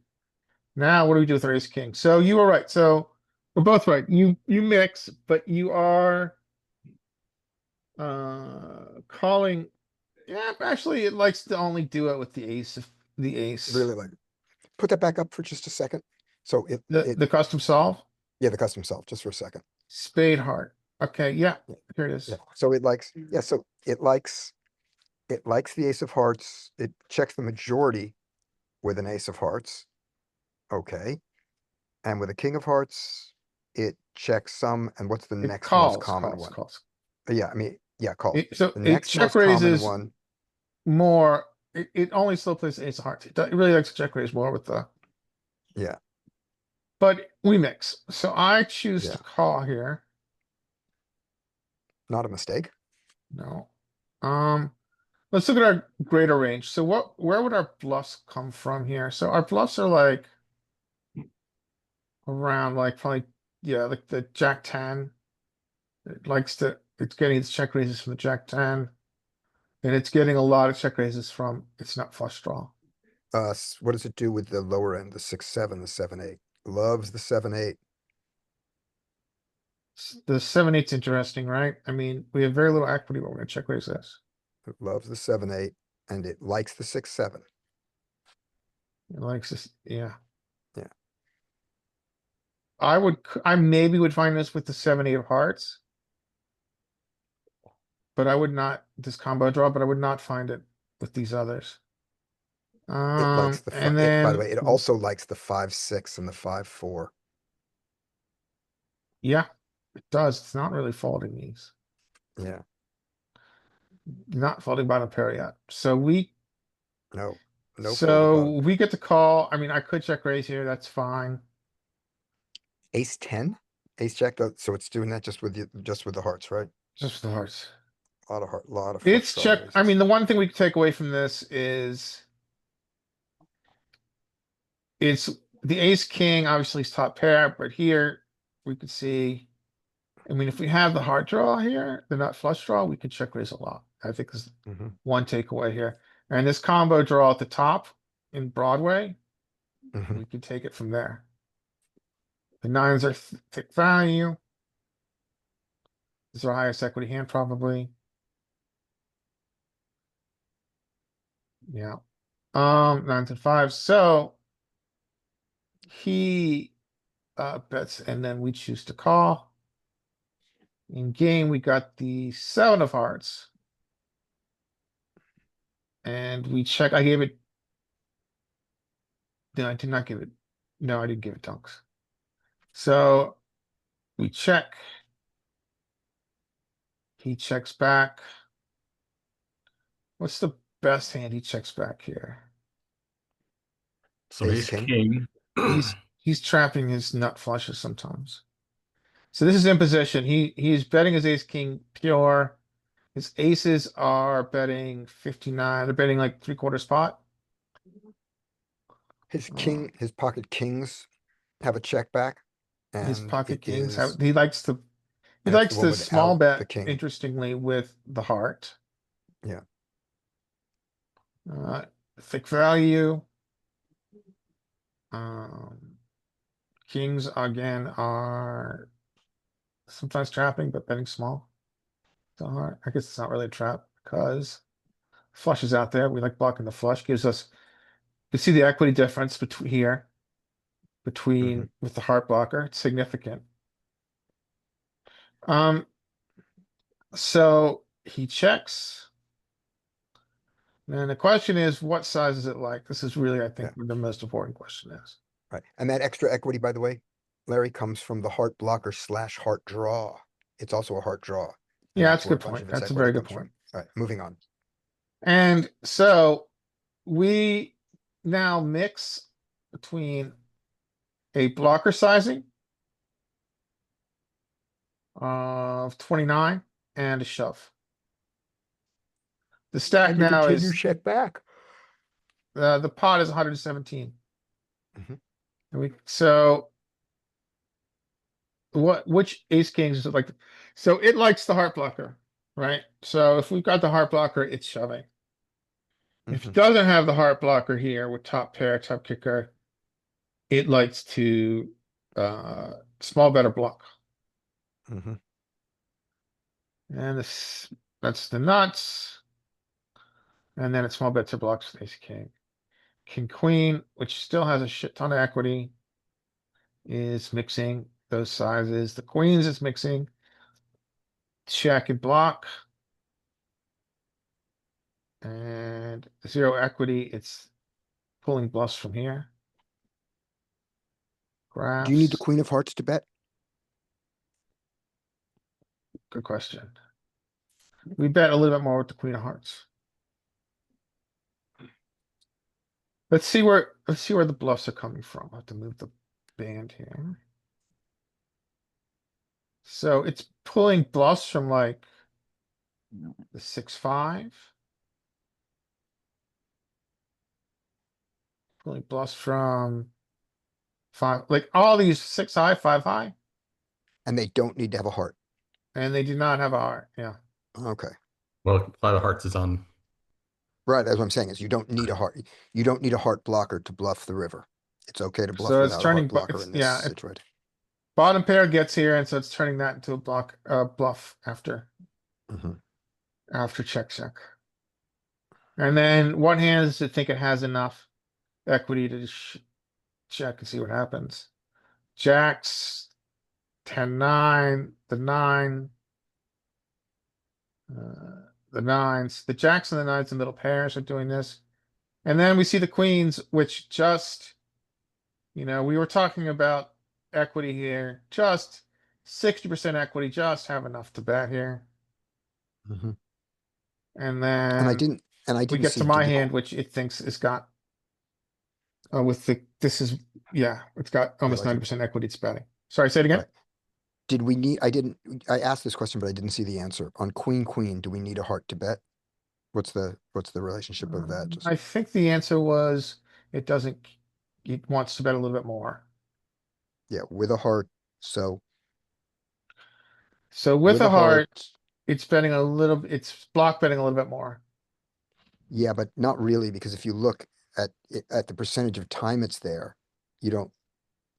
It does it more, but that's because you have it, you get there with this line. See what I mean? So Yeah, it has it when you more. have Yeah, no yeah. heart, So the when you black have, means we don't get here. yeah, so queen of spades, queen of diamonds, block bets more than half the time. And Yeah, queen you're of hearts, right. queen of clubs, block It bets less than half the time. it So blocks. Yeah, you're right. It blocks. Good point. It blocks. I'm wrong.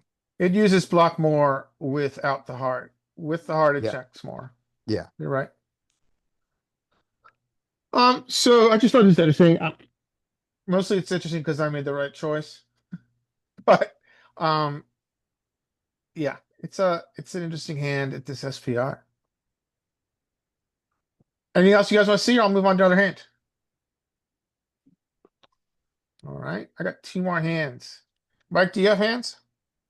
No, not really. Unless I call him up. Okay. Hey, by the way, did you lost that the Ace King pre-flop? Did it give you any like what did it say about pre-flop? The jamming or calling and The custom solve doesn't do pre-flop. okay. It just goes from flop. That would involve a fancier tool than the open source solver that I use. Um. So that is this hand. Mm, This is an interesting hand, and I think this hand is going to elicit strong opinions.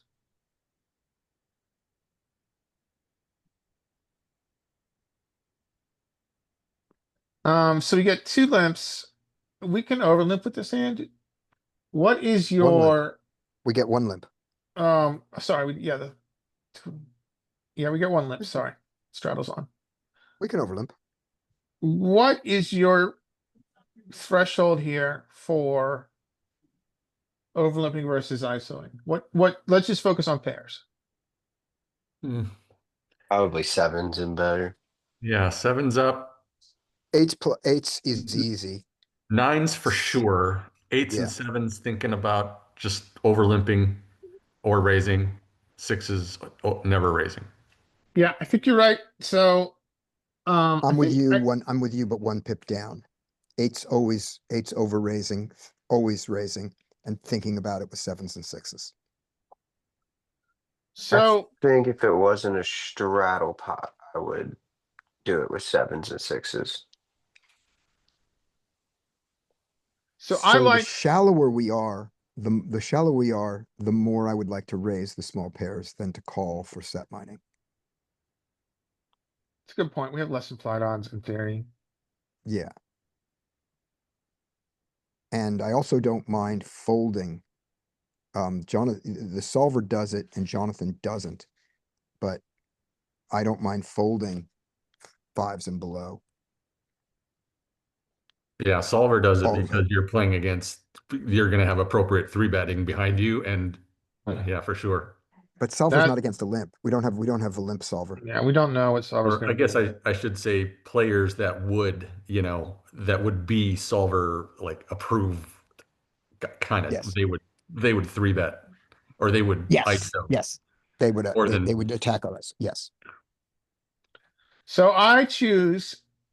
So I did not choose that. I choose to go to extend it and ISO this. Why did I ISO this hand? Because I get button, and because my impression from this table is that there weren't a lot of people were folding to ISOs, and I don't mind taking Right. this down, Hell no. stealing the straddle, and this table wasn't as sticky as we commonly see live. However, we get a flat behind in a equally deep stack, right? So now we are heads up in position, and our SPR is 10. No, it's not. It's 50. It's 8. It's 9. So SPR of 9, and we flop a set. What a beautiful card. So if we have an SPR of 9, what do we, this is a play for stacks hand, clearly. Yes. So I think we bet. I think we bet like 75% pot here if we are being aggressive. However, this hand has so much equity. I think we kind of change that around and we can go smaller. I don't. I don't know. I think this is a great time to use a big, like even in theory, like I think you assume your button open, big blind call, right? Kind of situation in theory. This Yeah, flop would be when you bet, you're gonna bet big. yeah. I think. Yeah. So I think the theory behind that, Mike, is that essentially we're unblocking calls, right? We're unblocking Jack X, and we're unblocking any of the straights draws, and we're unblocking any of the clubs. So Yeah, and I yeah, I mean think you're your right. I think range, like not just your hand, but your range wants to bet big when you bet because you'll check. You would check here a lot too. okay, I see your point. But when we bet, it's kind of those classic high frequency check. When we bet big Yeah, I think textures. so.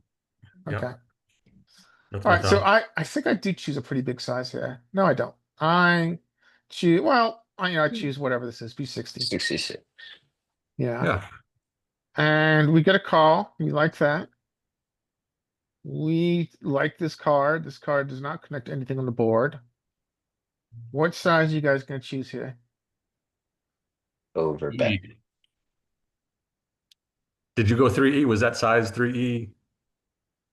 This was not. 3E here, I think is 80%. It's 80%, 80%, 80%.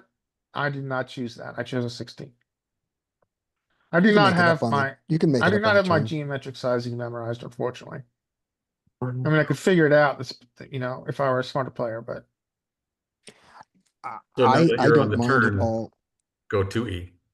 Yeah, so now, what is our SPR now? It's essentially 4? 5-1. or 4-1. Don't look at Larry's hand, look at the other guy's stack. Oh, The other yep. guy's shorter. Yeah, so it's pot would be what we would Yep, use 4-1. here. Bet So pot, I'd be 80 here. I think pot is fine. I think pot would be probably better, frankly. He calls. Now, this is, I think, where it gets interesting. Pot's Ugh. 269, and he chooses to dunk. He donks about a B70. ugh. I know. You know what? s- this is classic. You could overfold here, right? Mhm. I mean, I wouldn't. I couldn't. I mean, I couldn't. I'm not raising, No, we're never raising. but this could be a classic. You just can overfold like this hand. Yeah, so this card is really shitty. It completes the You're blocking some wheel. hands he might like value like a 4-5. Like he might think 4-5 is okay to bet Yeah, here. yeah. I think when we look at this hand, tell me if I'm off base here, and I'm open to suggestions. I think our thought process goes to, are we beating value? I think No, I think against certain players we are, but they have to be really fucking fishy. I don't think we're betting value. So then this becomes, is he bluffing? I think we mostly have a bluff do we have a pure bluff catcher, or do we have mostly a bluff catcher? mostly a bluff catcher Mostly. because I'll give you one hand that he could do this with for a slightly different reason than overvaluing it. Well, the one hand I thought of was ace jack with the ace of clubs. Okay. What hand were you thinking of? I was thinking of a hand that is doing this to try to get you not to bet as big or bluff. That he's using a blocker size with a hand like jack, like a jack with or without a club, or specifically jack 9 that didn't raise the turn, didn't check raise the turn, and then looked at this and said, oh my gosh, if I have to check call, what if he bets really big? Maybe I can stop him from betting big with Do you his ever play 160. pocket twos this way? No, for the same reason as you Unlikely. might, for the same reason that you might be checking back your 4s on the river. Well, let's go back to first principles here. Is this an over bluffed or under bluffed play? Under. Under. Under. All right, When then they I, donk into you on the river, at least I've okay, learned, it's really hard for them to be yeah, bluffing, especially if they're so really bad. I think this is under bluffed, and I think it's even more under bluffed live. Is he really Yeah. bad? Yeah, I don't know these guys yet. I have not had a read on this guy yet. And so I mean, I can't decide if this is a Larry. nitty or if this is the No. fold of a lion. That's the fold of a lion, Larry. I don't hate it Nice. at all, Larry. I think that's Right. probably a good fold. All right, now let me make you miserable. So it's a good fold because he has you beat, but how often does he have you beat? We have to always ask that question. So we are being offered 27% here. Right. Do we win more than a third of the time? I don't know, No, Scotty. no, we don't win more Scotty, than a third of the time. if We this win. was if we consider this a pure bluff catcher and we think this is under bluffed, you We don't fold. win. Yeah. Yeah. No, we don't win this a third of the time. We win this 1 out of 5, 1 out of 8, 1 out of 12, some number like that, right? Yeah, it's just not enough. I mean, we're being offered We're 27%. not win this. We don't win this 1 out of 3 times. Yeah, this is hell. Yeah. He did not windmill me anything, so No. I did not get to see his hand. No. Alright, so that was, I started the ace king. Oh, you can probably assume it was value then, because they love to show bluffs live. They do, I mean, it's kind of weird. Yeah. This is such a weird play. I don't think it's weird at all. I mean, see it every week, every day when I play now of when something gets there and they donk into you after passively playing the last 2 streets. It's like Mhm. it's almost every fucking time. I Yeah, mean, I've never Yeah. seen it not there. They show it too. Like they'll show when I fold, I guess they like me, so they'll show me their hand, and I'm like, Yep. shocker. we've learned Yeah. it. We did a specific whole thing with us here all on this call. Like we did it for a couple of weeks, didn't we? Like a couple sessions. Yeah. We just kept looking at And it. we filtered for these river donk bets, and They're they were primarily value. Mhm. there. We They found almost some never find bluffs. it. We found some bluffs, but they Yeah. were, but it was an under bluff spot. yeah, I And think they this is yeah. under bluffed. I'm gonna ask, It's also under bluff for this size, by the way, now some people say, I took this to at the, this size. That's Yeah, true. And 1-2, Scotty, that's a big good point. size. Good point. Because if this was a B50, then I think we call. yeah, I didn't even. I think if it's like a $50 bet or something like that, in like 1-2, they're more willing to throw that out than anything over 100 feels big, at least in the game. Absolute size wise. absolute size is important live. Now, I took this to the Euro online rig that I talked to hands with. He said you just can't fold this good a hand. I mean, he was like he got back to absolute hand strength and said that just can't fold this. But I don't know, man. I think we fold. I mean, I think this is a ace jack, king jack is a fold. This is It's an exploit. it's an Folding is an exploit. it's an exploit fold. Yeah. Yeah. All right, one more hand. This hand I think is Hell, put it very in solver. Solver's going to say to call. I We think need a solver that think has it'll be donks on the river. indifferent. I don't know if Yeah. we can have this in solver. Well, we just give it a button big blind type situation. It wouldn't be stack to pot ratios would be, a little off, but Right. Well, I don't even know Okay. if he's gonna have a donk here. Wait, I'm going to Yeah. try and put it You in. know he's not gonna have a donk of this size. So, We'll come back button. to it if you guys wanna see if solver has Okay. anything resembling it, Okay. but What is it? 4-2 jack 9. yeah, you can screenshot it if you wanna put it in and show us. I don't. It's I just just, need they're the just not gonna, general. it's 'Cause just what, not gonna 4 have a donk here. I don't Right. think. We also need to, if we can, we want the stack depth to be lower than normal. We want our opening stack size to be lower. Because he So, opens. yeah, Button so big He opening has blinds. stack 470 at size the beginning. is, No, it's 100. It's 100. Never mind. You guys are both 200 big blinds deep. that's so opening with a stack straddler, you're 100. size. oh yeah, you guys are appropriately deep enough. And then this is the run out if you want to stick it in, see if we have any. I just don't think I don't think it's gonna have any dunks. What? And that's the run out if you want to screenshot it. Okay. Right. Yeah. 4-2. You got it? You got it, Brian? Yeah, good enough. I'm just trying to get my stupid solver to work. All right, so this is a shorthanded towards the end of the night, shorthanded. And we have a rare blind versus blind spot. I think a chip EV, I'm playing chip EV. I don't think this is a fold to the size. I think in a rate game, this might get close to a fold. But a chip EV, I think this is a call. And we get this beautiful flop. We got the straight flush gutter to the 5 of diamonds. And this guy, was pretty aggro, represented by his stack size. He's an aggro player, and I'm very happy I was on his direct left as opposed to a direct right.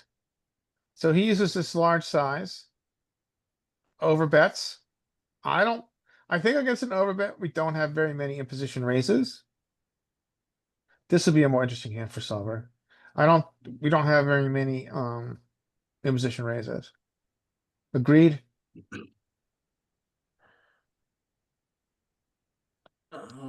He went 20 into. We're 20 bucks into 15. So an overbet.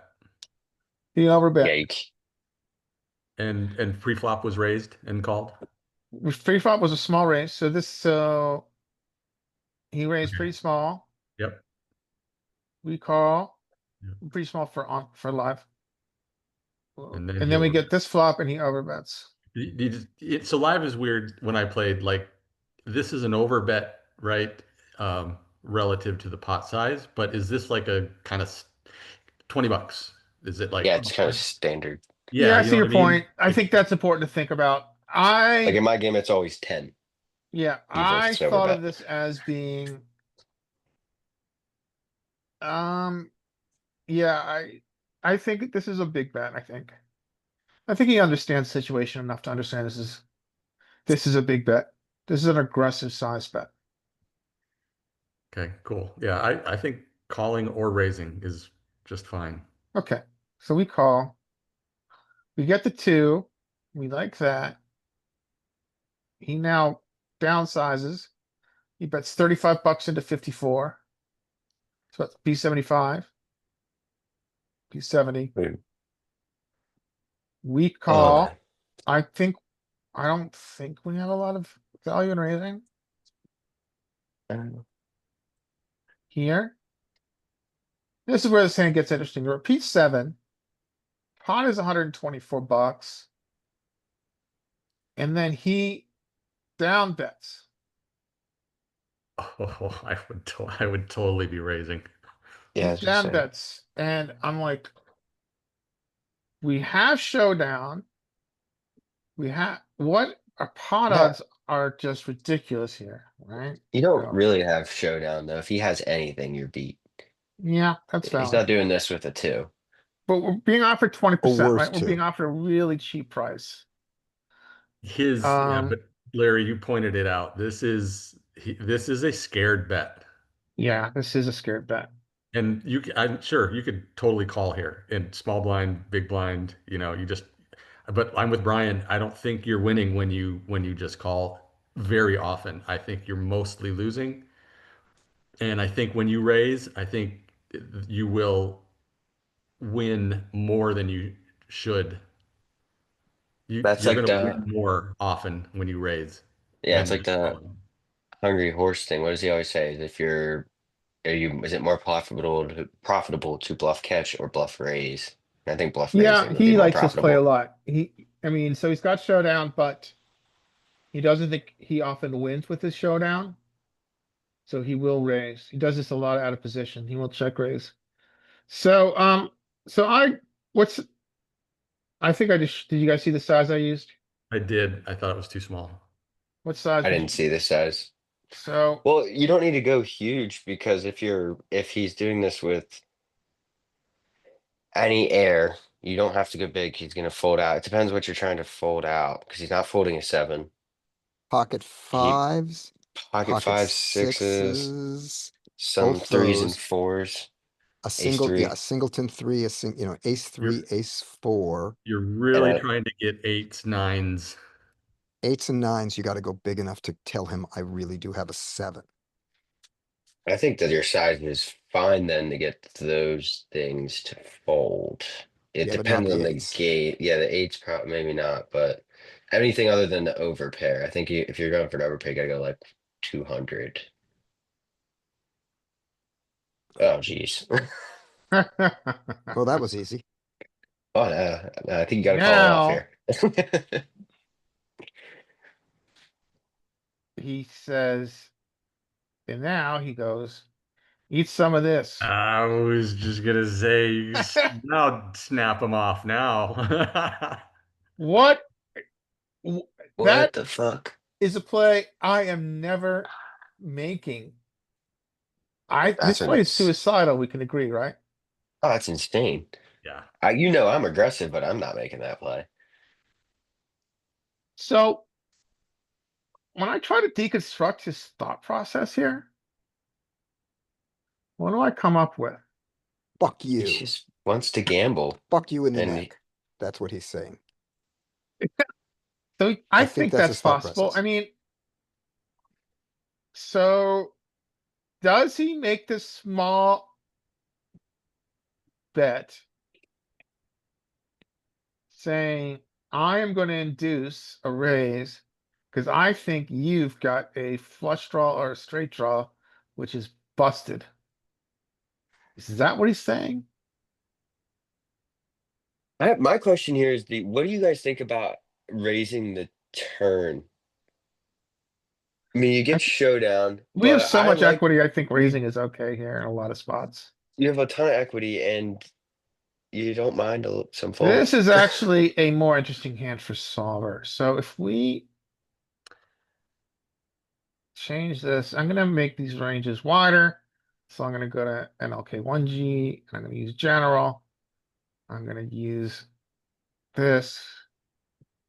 And I'm gonna use, we were deep, right? Yeah, We're deep. We're like, close to 200. we're 200. I get one of these a day. For you, well, now I gotta use NL 500, fine, whatever. I don't, we may not have 6-2, which would be a problem. BVB 6-2 suited? Oh, it is just Uh, outside. Yeah.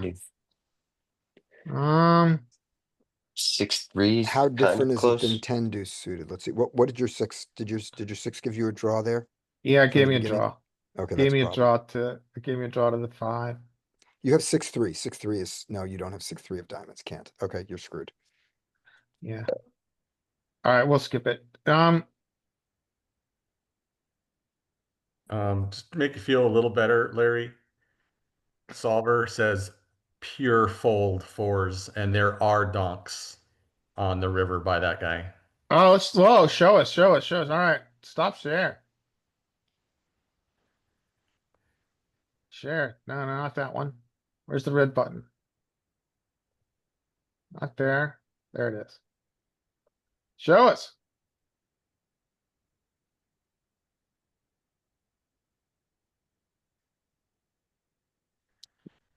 Okay, the flop. I went button big blind, right? Sure. And they check. So what size does it like to use here with the force? It likes to overbet. You are right.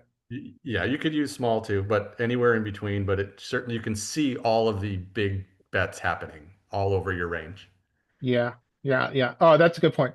So again, this is the classic texture where we're checking more than we are betting, but when we do bet, we bet big. It has some small bets in there, but we do get big bets. And you went B60, so I gave you the B75. All right, B75. And they call, and we get the turn, and big blind checks, and I don't remember your size. I think it was B80, so we're almost, pretty close here. yeah. Does it like that size? What portion of its range Oh, is it using? it So wants we to. already are the slivers, but that's okay because we've got thick value. So it's doing this a lot with like, I would imagine there's a lot of club draws and like, well, we can look at the hand classes here. So flush draw nuts is mixing, flush draw is mixing. Combo draw, can you highlight our combo draws here, which could be around the wheel? I assume. No, we've got 7-8 is a combo draw? Oh, yeah. yeah, Yeah. something we're Yes, showing yes, it more is. than It combo. is. We're showing flush draw nuts and combo draw. You got to X flush draw nuts. And you got X flush draw. And those look There we go.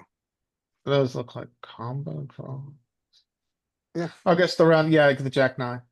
And also, I think possibly because the raise size in your hand might have been this is a 2.5x, so stack to pot ratio might be smaller in your Yeah. situation than it is here. And might be why it's using like a lot of overbets every street. Yeah. Because the stack to pot ratio in your hand, you only really needed to go 80 pot size to get, you know, to get to this situation. But anyway, All right, cool. So combo draw loves to use the overbet, which makes sense around the wheel and around the jack nine. All right, cool. Thanks, man. they call, and then here comes this shitty river. All right, we're gonna have to.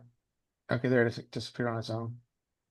And then he does have donks, and Yep. his donks are never big, but he does get them.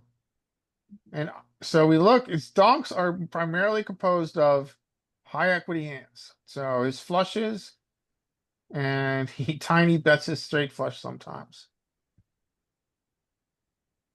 Interesting.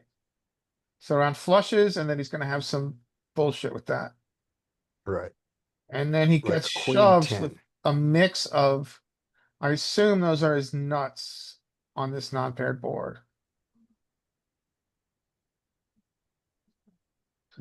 Queen 10. Or his bluff. And then he gets his shove with his nuts. There's queen high flush. Flush blockers. And then like the king, those are all the Oh, hold on flush. for a second. Show for this one, put it on the range height, not on this, because it's possible some of these bluffs he just never has, that Yeah, we never have. I had it on So- rage height earlier. He Yeah, so let's doesn't do have it this. very often. Right, because a lot of those bluffs are meaningless. Don't look at that king, queen bluff and think it exists. It doesn't. Yep, good point. Right, so this is Yes. what exists. Ace eight and ace seven are nuts, right? That's only the clubs. Yep. Yep, so that's the nuts. And the bluff is 5-4 is two pair. That's annoying. Because that's a pseudo value thing that you had beat. The bluff is jack nine. No, jack nine is two pair. What's the bluff? What's the bluff? Queen 10. Queen 10. Queen of 10 that you hearts. have. I mean, we Queen can, 10 that you have. do you want to filter for trash hands and it'll show us? Yeah, that's fine. Okay. Queen 10, king 10. There they are. Uh, Yeah, it's bluffing a shit ton. Look at that. It's bluffing all its zero equity hands it has. You have to, you've got a couple things Yeah, you highlighted, got it. so it's Yeah. not working. The heck? No, it's weird. Why did it do that? Solver, you're in a weird mood today. I accidentally hit that little It arrow, lo- which is what did that. I think I've Okay. did that Thanks. before. It loves There the you go. queen. Some reason it loves bluffing the Queen deuce of queen not, deuce. yeah, queen deuce. Okay, Yeah. so great. Blocking set, blocking your flop twos. So we know he's not bluffing the queen deuce here. We don't know No, it, I but we don't think so. So if we look like. So he is donking 15% of the time. And there's just, it's hard to find Think- bluffs here. I think if he is bluffing here, it's almost never with the hands that Solver has. That's for bluffing. sure. It's Yeah. ace of clubs types hands. Yeah. So when he does this one, what do we do with our fours? Are they indifferent? Please be indifferent. Oh yeah, they're like folding. Great. Really?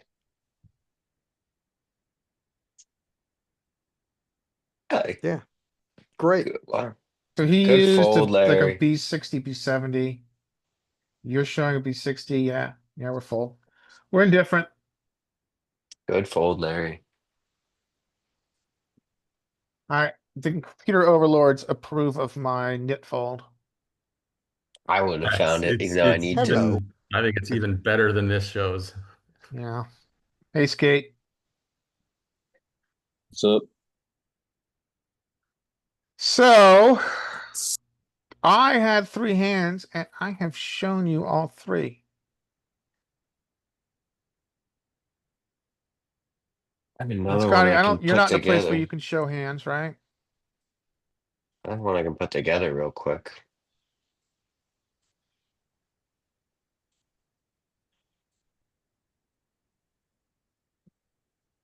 Up to you guys what you want to do.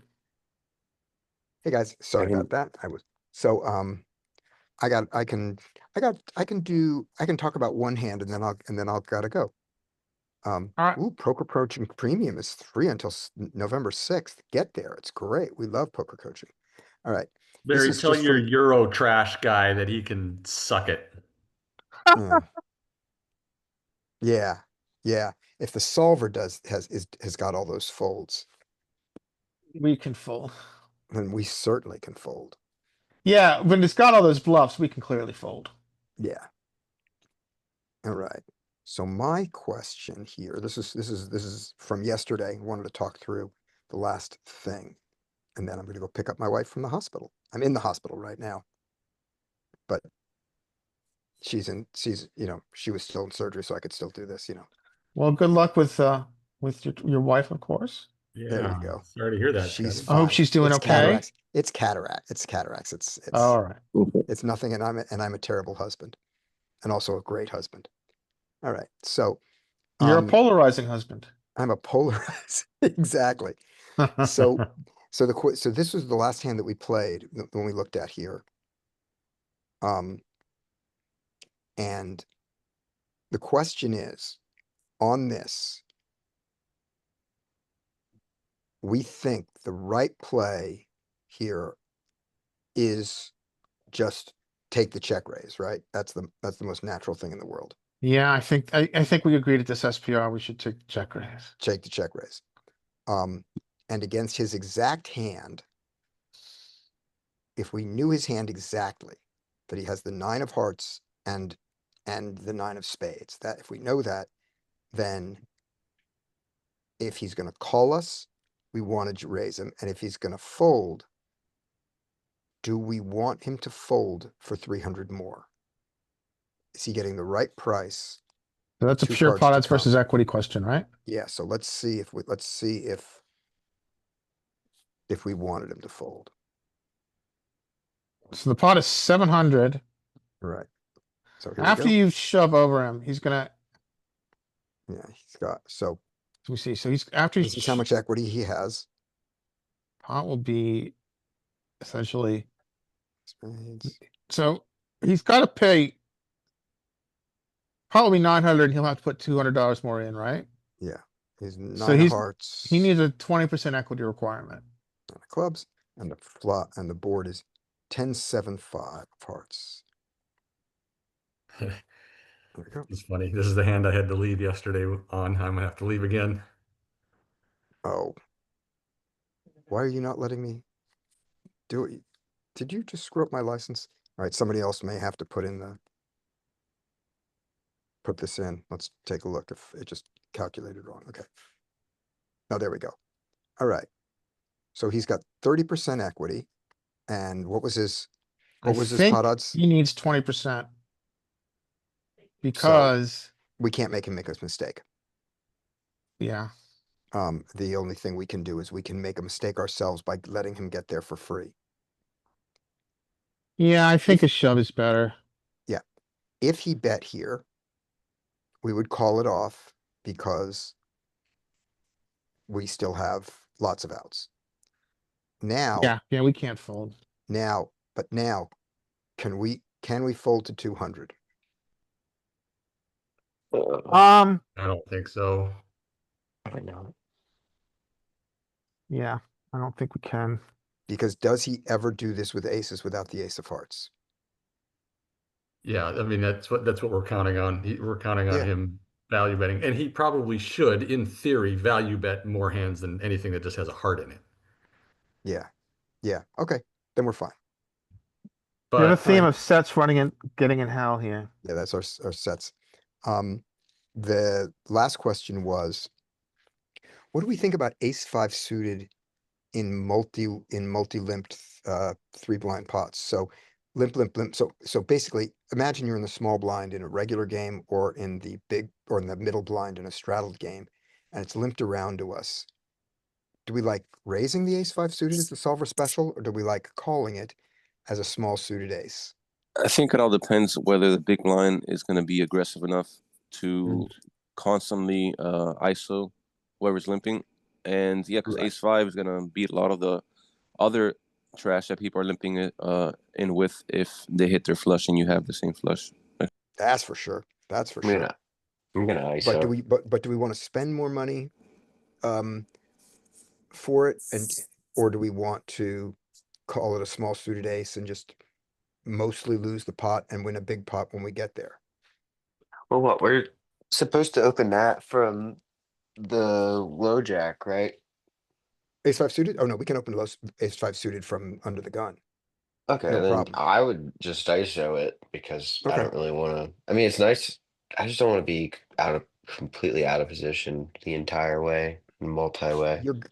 Yeah, you're gonna I be mean, out of either position if you way, get but at called, least, but it's how multi-way you are. yeah, if I'm multi-way 8 ways or 9 ways, Yeah, that's gonna be yeah. really tough. And like, I'm gonna have to lay it down when I check, it goes bet, Yeah, bet, you're gonna, raise, and I have a nut flush draw. I have to, might have to lay it down. yeah, but it doesn't always go that way. And also remember, the thing is, you're supposed to lose most multi-way pots and you'll still profit. I Okay. think, well, Perfectly fine to lose a multi-way pot, especially when you haven't put much money in. yeah, But here's the thing we know. We know that completing it is profitable. Do we think ISOing is profitable, and which do we think is more profitable? I see that's Well, it. I guess it actually could be more profitable because when you give all those people the free flop, you get a way better chance of coolering possibly two people. Yeah, I think, It might be more profitable just to limp it. yeah. And let me show you the old Jonathan Little answer to this. This is the old one. I imagine it depends what the table dynamic, right? A little bit whether it's Yep. passive or aggressive, and also, but like Pure does it- linear in your completing. There's no polar Yeah. lobe in the old Jonathan Little chart once it went multi-way. This is your small blind to complete against limpers. And yeah, you're right. You're absolutely right, Skate. We only have one player to go, the big blind or the straddle, depending on which the version is. And as you can, and so we want to know something about him. So we want to look left to see if he's looked at his cards already. That's a good thing to do. But yeah, this is just pure linear. There's no polar to it. Hmm. Usually out of position has more polar to it, but this one doesn't when we go multi. yeah, and if he or she looks like a lion in the Sahara, waiting for your Yes. next move, then that's Then- also a sign. Yeah. Yep. Exactly. And then the last thing was, we've done all this looking for physical tells. I was just letting you know, my last note was that finally we saw someone look for a physical tell on the river. There was an $800 river bet and a 3-bet pot. The board was ace queen XXS. The flush comes on the river, and the guy who folded may have folded ace queen. And we get that either from either from comment, or he may have flashed his cards quickly as he folded them. I'm not sure which it was. But Sorry, I have a quick question about the last thing we were talking about. Yeah. With the ace five. So Yeah. would you complete from like cutoff or hijack? Or would you no, that's a squeeze? different, that's never complete. That's Or not that's a complete, limp just behind. Yeah. limp behind. Yes, you could absolutely limp behind small pairs, suited aces and suited connectors in multi-way, in where someone is limped in front of you. It's profitable to do it, provided that the table doesn't squeeze enough. Is It may be it more profitable to be the squeezer. okay? I was gonna say, because I Um, choose the aggressive route usually just because I like to be the Me too. aggressor. And I usually squeeze, but Yep. But the other route is perfectly cromulent and is probably a better route with your small pairs compared to with your wheel aces. Ye- So if you wanted to mix them, maybe raise your wheel aces call your 6, 7, 8, 9 aces, call your smaller pairs. And, Okay. so that'll still give you enough polar, or be fully aggressive the whole time for the rest of your life. That's okay. We've But not Scotty, seen being overly aggressive being bad. that It can be apparently. I've definitely done it. yeah, like table dynamics, I think plays a part. But Scotty, just because you're dealt ace five in whatever position doesn't mean that you have to raise it. You don't have to raise it. No. You could just let it No. go and then right. Yeah, you could absolutely fold it. Yeah, and Yeah. then like the closer you You are could to the three bet it. button, the closer you are to the button is better to limp that way. You have less of a chance Right. of getting squeezed. Right. But And the then thing, I have a the thing to remember is that it is a crime against you're cutting out. Scotty, Scotty, you there?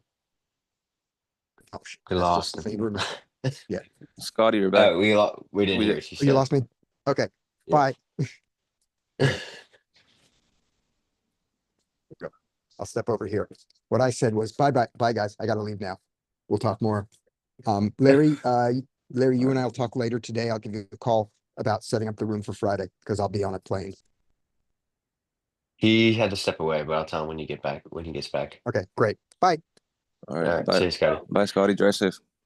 So, so Skate, would you limp more with a big stack to your left with implied odd hands like because I would think that I would if I'm in the cutoff or if I'm in the cutoff for the hijack and there's a deep stack to my left on the button or the small blind that's probably going to limp behind and I have an implied odds hands, I think I would want to limp more there to get them into the pot so that I can possibly take a shitload from them. You know what I'm saying? Yeah, Instead like of squeezing and pushing them out. yeah, you don't want to be playing like too many limp pots. I believe with those kind of Mhm. hands. I mean, I'm not like an expert or coach, but that's just Neither am my I. my intuition. Because Yeah, I like almost never play limp pots unless I'm on the big blind. But okay, that's good. And then like if you're close to the button, the button would be ideal if you are limping. As long as you're not likely to squeeze you, because like when they have a big stack, they're likely to be more like maybe more closer to a reg or closer to good instead of like a fish who just buys in for 50 and wants to hit their flush or top pair. Yeah. That's my opinion. well, I don't know if anybody's here, but I set up one hand if anybody wants to take a look at it. Dean, are you alive? I'm I pretty don't sure know. Deanie's here. Yeah. Yes, he's alive. He just said yes. I've won. This one's interesting. I wanted to see what you guys think about this. I wanted to make a play here that I didn't make. And I results oriented bad, but we'll see. So get a limp here. I squeeze with pocket eights. I could have probably overlimped, but I like the squeeze better. Get a call on the button and a call from there. It comes out king, king, 5. And this guy leads. And then I just make the call. And this guy makes the call. Yeah, And then kind of. I don't like how the button made the call without any kind of draws, because it's more because like when the donker leads out, I mean they could have a king or they could probably have a 5, right? Because they could be yeah, looking at it like you are, like okay, 2 kings on the board, less likely of anybody having anything. So yeah, maybe they're doing the king, maybe they're doing it with the 5. But once the button calls, it's like okay, they're not calling. They're probably not calling with the 5, and if they are calling with the 5, it's going to be more like a strong, like strong hands. yeah. I agree with you. I think this guy, it concerns me, but I wasn't overly concerned. This guy's pretty loose and aggressive. When he does get in, he pushes it. I think he was way shorter than this too. I think he probably had. I mean, I was much deeper than this, but effective stack was he probably had like 80, and this guy probably had like 80 as well. Start off the hand. I'm not 100% sure. He calls, the 4 comes off. This guy bets small, like super small again, and this guy's super passive and not. He just I bluffed him earlier. He didn't know, but he kept betting small, and I just raised just because he was betting small, just to because it seemed like a tell from him, and he would fold out. But I have showdown, and I'm beating hands like sevens, five, a pair of fives, pair of fours, things like that. So I didn't find the need to raise here. I think that I'm gonna get called by better most of the time and fold out hands that I'm already beating. Yeah, not only that, you're in the side which you have another player. That was part of it too, is this guy behind. I kind of want to see how he reacts. So I make the call again here. He's big tiny. I mean, I feel like folding is just not really an option when he's betting this small. To And be then this on, guy, yep, go ahead. I mean, it sounds kind of nitty, but to be honest, to be completely honest, I think I would have thought about folding the turn. I haven't been playing for like months. I've not played I a mean, single hand of poker, but maybe I'm wrong. But I don't argue with you. I considered it, but the sizing and more of seeing how this guy reacts behind me is kind of what I wanted to see as well when it right, brings in the draw. So I don't mind. That's kind of why I call, because like all right, I risked $10. If this guy raises, I just get the fuck out of here. I mean, you can look at pot odds here too. So that's true. That's true. Like, yeah, pot so you're odds. being offered what? So the You pot did you is see the the pot beginning is of the hand, 30. Larry? No, I didn't see it. Do you want me to go back real quick? It's not bad. Yeah, I don't mind. Thank you. Okay. Yeah, good point, Larry. I think it's all to do about pot odds and not this And that's jibber jabber. I mean, well, it's just one tool we use, right? I mean, it's not the only tool skate. I mean, I think you have really good points. so I squeeze here. This guy limped, I squeeze, he calls. And then flop comes Yeah, off. we talked about this as being kind of a cuspy hand. I think it's fine to call. Yeah, I think I could have called, or I could have squeezed. I like to go the more aggressive route. Yeah, yeah. Um, And again, to repeat, I think that's going to benefit you in the long run. Can you start from the beginning? Yeah. My internet went out. Yeah, and I actually need to study pot odds, so this is good. So okay, so we've got a limper limp in the low jack. and you ISO. I Yeah, I ISO, think this is a fine ISO. get a call on the button. Loose, aggressive. Shorter than this, I'm pretty sure. But I think this guy was right around 100. I think he had just bought in for like 100 because he just kept getting stacked and would put $100 on the table. So he limped it for 2. I went squeezed the 10. 10. All right. So the one thing is that if you're Or going to get a ISO. lot of limps behind, hmm you can increase your ISO size to 15. I was getting more folds. Okay. So if 10 Because works, then that's cool. my image looked pretty tight and aggressive. I was folding a lot, and just when I did play, I was pushing pots and putting people in uncomfortable situations. So Okay. people kind of just stayed out of my way most of the night, which I don't know how I Okay. feel about it, but it is what it Yeah. is. So, all right. So we go to a flop of $30, $32. And we Yep. get this flop. And Which this I guy, don't hate. this guy donks into you. Yep, he donks now. He donks And tiny size. small size. What is it, Nuffle, where you just want to call? Yep. 'Cause a Well, lot of no, the time- now Nuffle's not going to help you here, and I'll tell you why. Because you got this guy behind. Okay, yeah. Nuffle does have some multi-way caveats. I don't know them. Mike knows them. You can apply Nuffle in this strategy. You can call this guy and see what the guy behind you does. If the guy behind you participates, you're done with your Nuffling of it. And if the guy folds, then you're playing it this way. What Nuffle says is that this guy's range has very few kings in it and a lot of fives in it, some draws, some pocket pairs that are smaller, like sixes and deuces and things like that. It's that he is not often at the top of his range, and the top of his range is a king. And Yeah, that's a good Yeah. point. I think the basic principle just continues. yeah, Right. but it's a little less common because, as we know, people play stupider, into less stupid into multi-way pots than they do. Less stupid. Less stupid into multi-way pots. But you could still see somebody doing this with sixes. You could still see somebody doing this with a 5. Yeah. Yeah. I So think I would call here. Yeah, I make the call.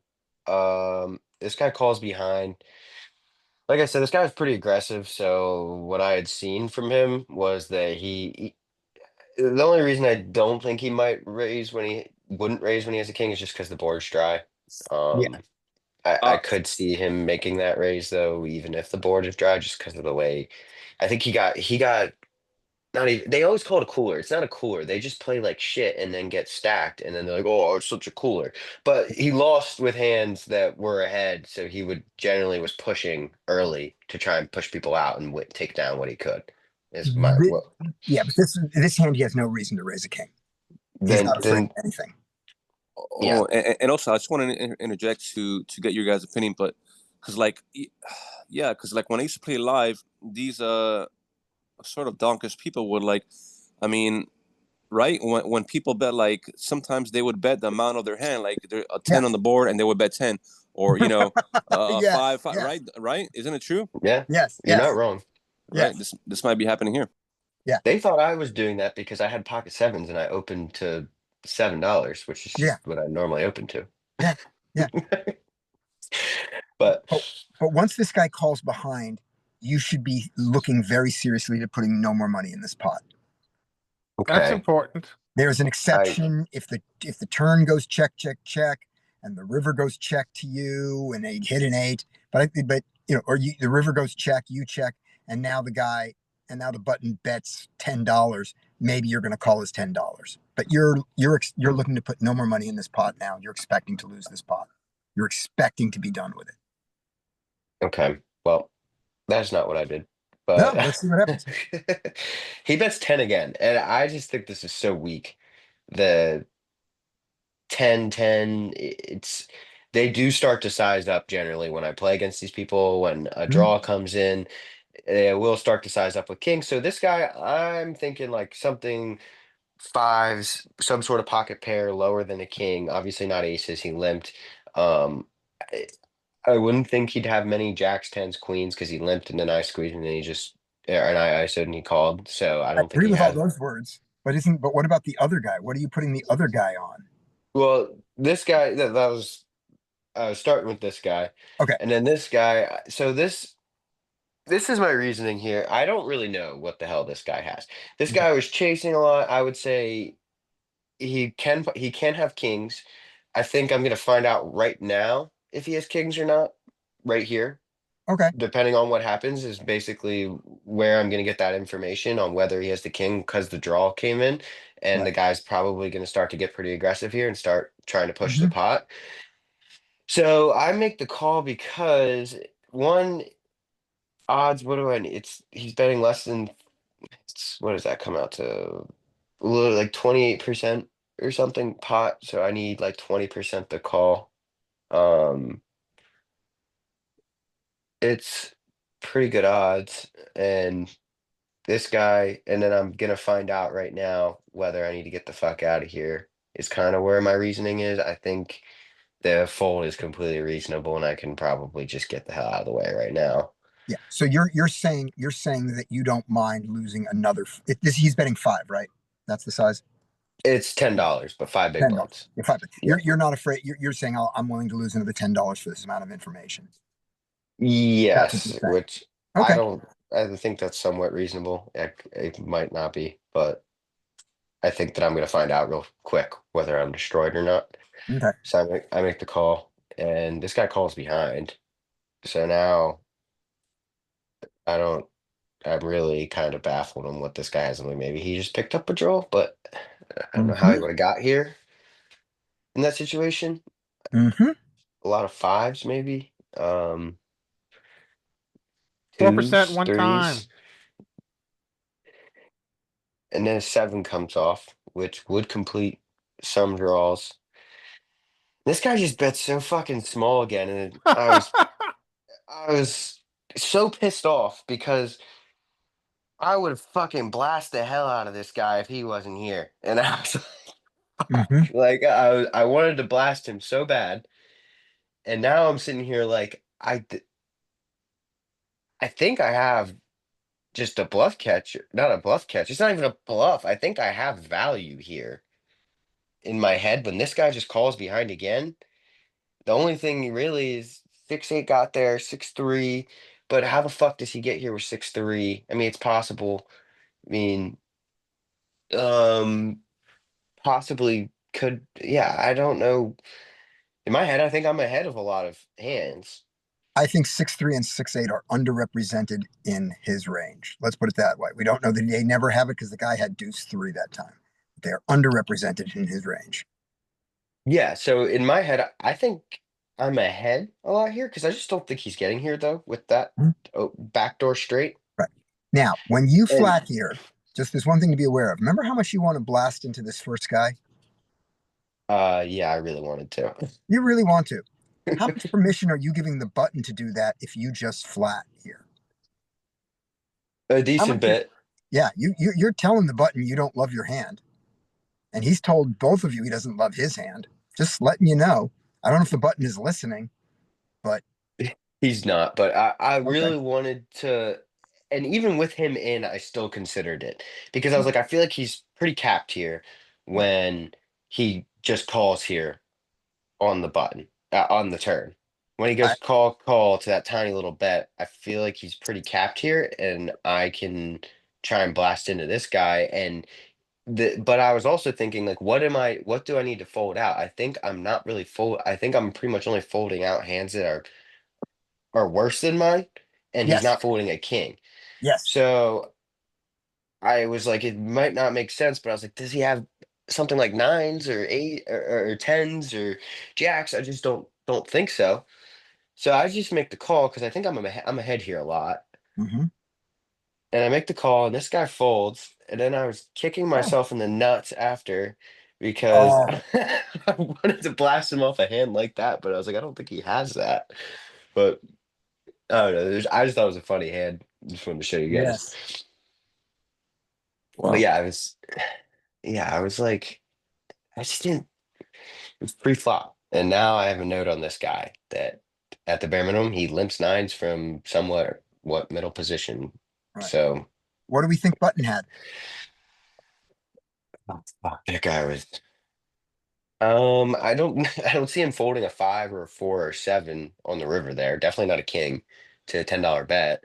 So On the I'm five. thinking he had back some sort of like ace high with backdoor draws that improved on the turn and then Okay. didn't get anywhere on the river. Like an ace deuce of clubs or spades or hearts. Club seems more likely because he calls the turn bet.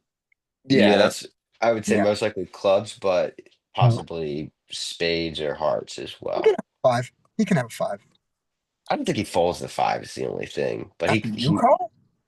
I mean the guy these people are Okay. I don't want to say stupid, but they are unstudied, let's say at the minimum. They Unstudied play in the game of poker. Yes. they are very I'm not great, but they're very, very much worse than me. Yep. So yeah, I thought that was an interesting hand. But Yeah. yeah. Yeah, so I was wrong with my read. I could have in the black. I just don't think is there any chance that I can even with this guy behind put in the raise on this guy? I just don't think I can. You can on the river, maybe.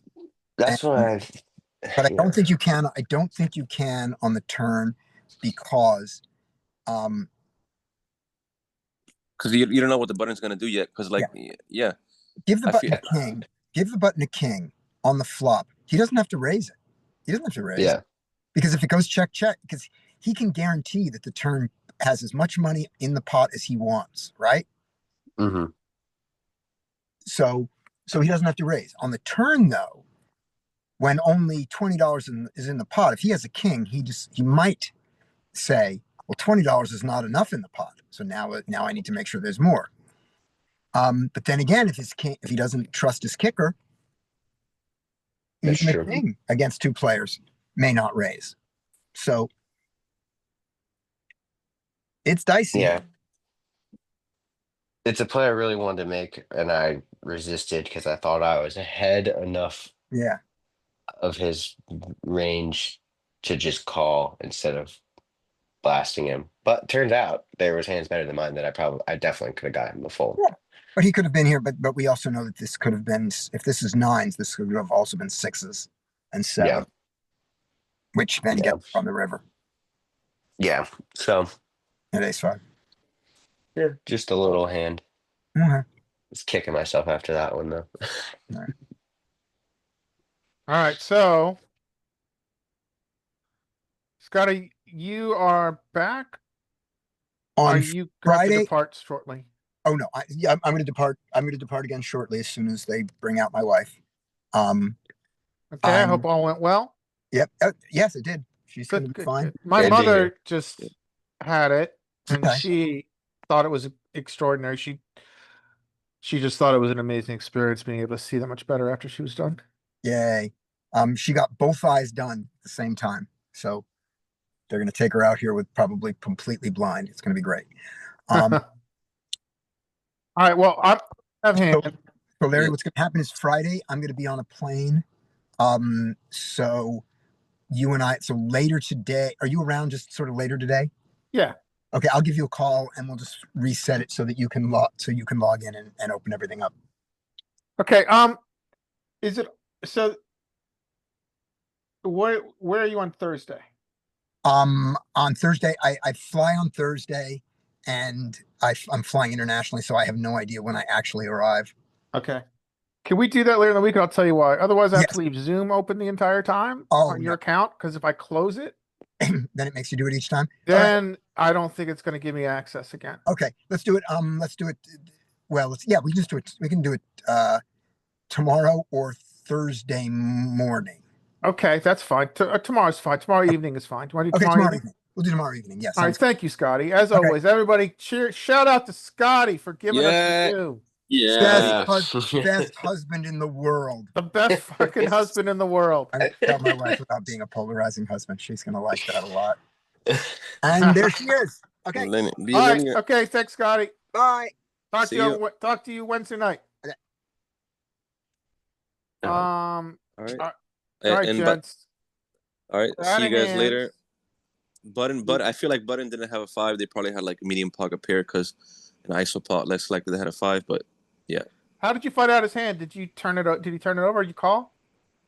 I called because he only bet 10 on the river. Oh yeah, I call And- pot odds are ridiculous. well, But I can see and your that point. was- Wanted to blast him off. That's a very strange hand. Well, but then I also think about wanting to blast him off doesn't really make sense because I didn't put him on 9s, 10s or anything like that. I put him on only hands that I'm already beating and getting called by kings that are beating me. So it doesn't really Yeah. make sense to blast there. Yeah. When it comes down to it, but turns out my range was I had the wrong read on what his pre-flop range was. Yeah, that's a weird one. All right, why don't we finish with something interesting for the hell of it? Let's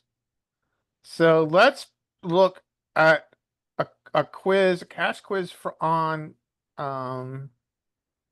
poker coaching from what's his face?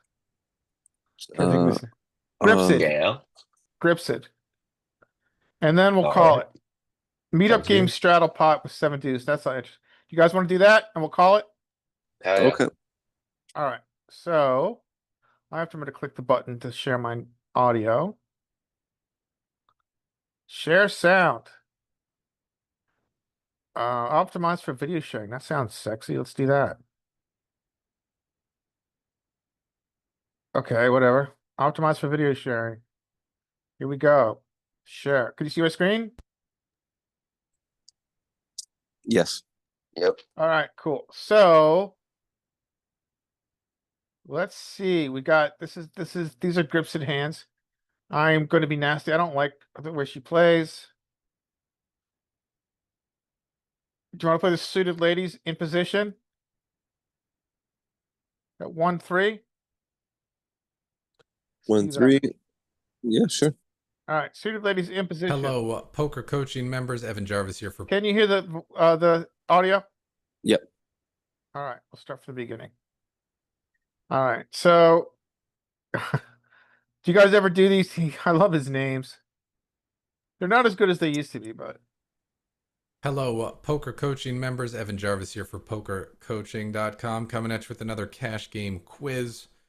Playing some 1-3 no limit hold'em at Casino Niagara. We've got ace queen of hearts on the button, and the action goes limp, another limp, another limp, and another limp. And a $25 raise from Buffalo Betting Bill. New player to the table. He's wearing a Buffalo Bills hat. He's making some sports bets on his phone. I can see he's got my bets total $63.24. And overall, he's been playing fairly tight. He's got 180 in front of him to start the hand. So here is 25. Now action's on you. Ace queen suited on the button. What should you do? Should you fold, call, raise to 75, or raise to 100? All right, so this is an excellent question. This is a tough spot. You could Yeah, I don't know. possibly call. Yeah, I'm not sure. You calling, I think, is okay. I think I prefer a raise because I don't want to play multi-way. Whenever folding, I think I prefer raising. And the issue if we raise to 100 is that pot then is 200. We are a 1-to-1 SPR on. We're at a 1-to-1 SPR because we're gonna have 200 in the pot. 200 change in the pot, and we're gonna have 200 behind. And also, we can't raise to 100. Look at what he is. He's short stacked. He's at 155. We could raise it to 100 and just run it. But I think I prefer raise. I think I prefer raise to 75. So I think our choices are raise to 75. Call. What do you guys think? That was my first thought. 75. Yeah, I don't think I like call because I don't want to. I mean, this hand does okay multi-way.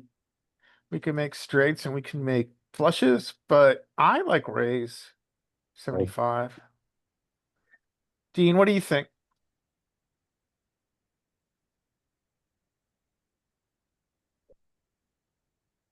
I tried to get Dean in, but he's doing something else. All right, raise 75.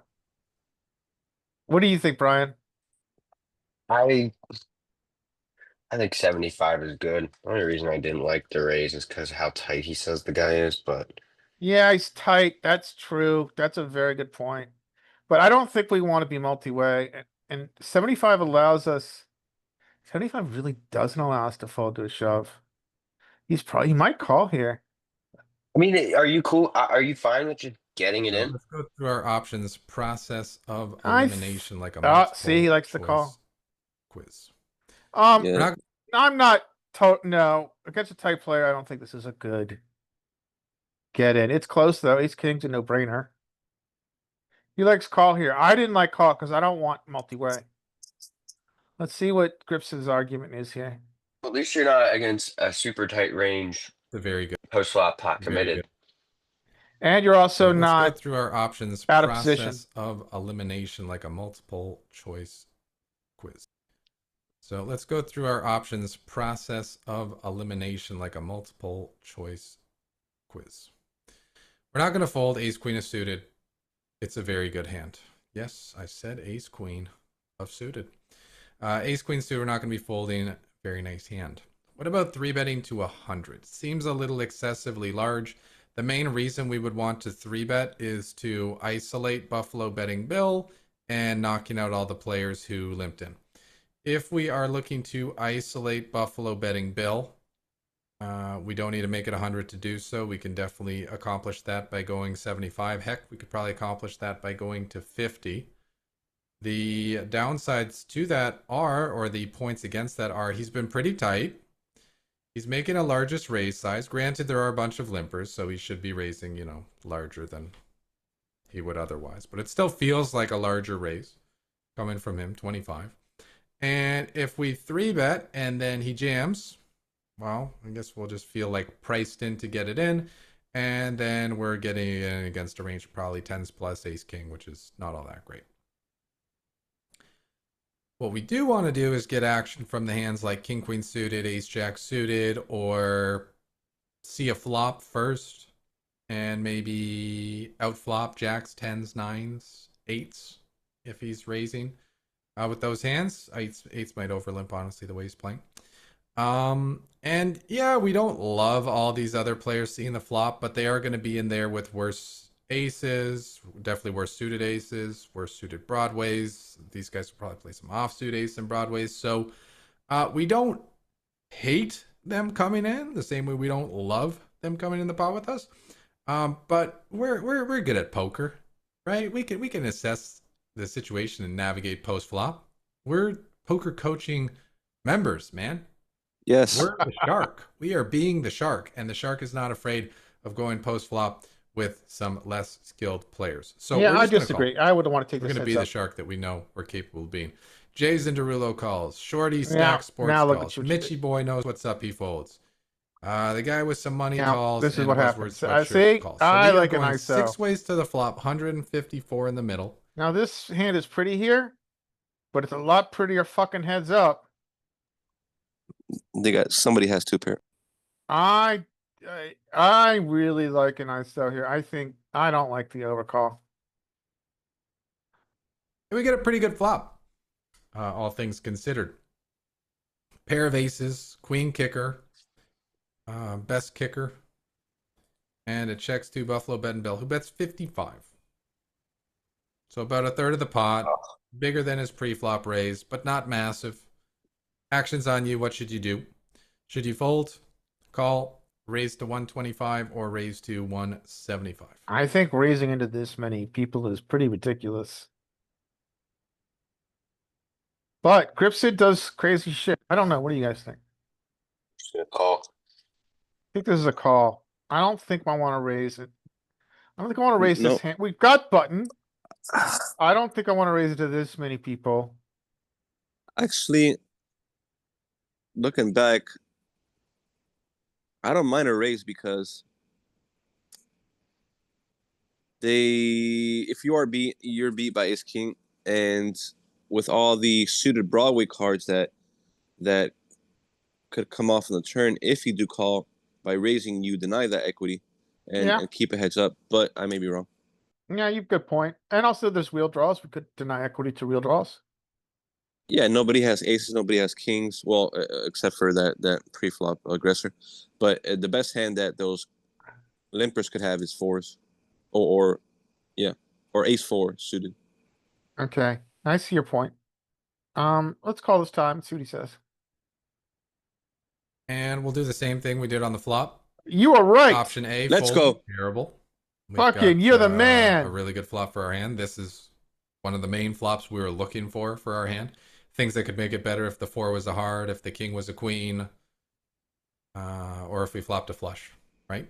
But this is pretty good. This is close to as good as it gets, so we're not going to be folding. Making it 175, committing him to the pot. Unnecessary. Given how little he has left behind, yeah, he'll probably stack it off with ace jack, ace 10.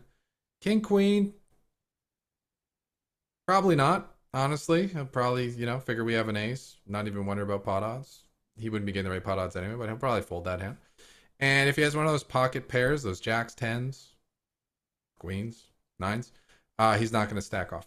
So if we call, we keep all those hands in. Granted, we're not getting a lot of value from the pocket pairs, but we might get more value from king queen if he has that. And with the ace, it's kind of neutral. Other benefit to calling is we can see what the players behind us are going to do before we commit more money to the pot. The other benefit to raising is we can fold the players behind off gut shots. If they have queen, jack, queen 10, jack 10, and we call, they may call, and sometimes we get outdrawn. Whereas if we raise, those hands are going to fold. Likewise, if they have a weak pair of aces, like ace 5 or something, ace 8 suited, if we call, those hands stay in, and if we raise, those hands probably fold. So it's really up to you in the moment what you want to do. You can make a small raise and knock the other players out and ISO Buffalo Bentonville, or you can just call and let them stick around with their weaker hands, which you are dominating, and also not just automatically get all the money in against Buffalo Bentonville, because he could still have ace king. There's nothing to say he can't have ace king here.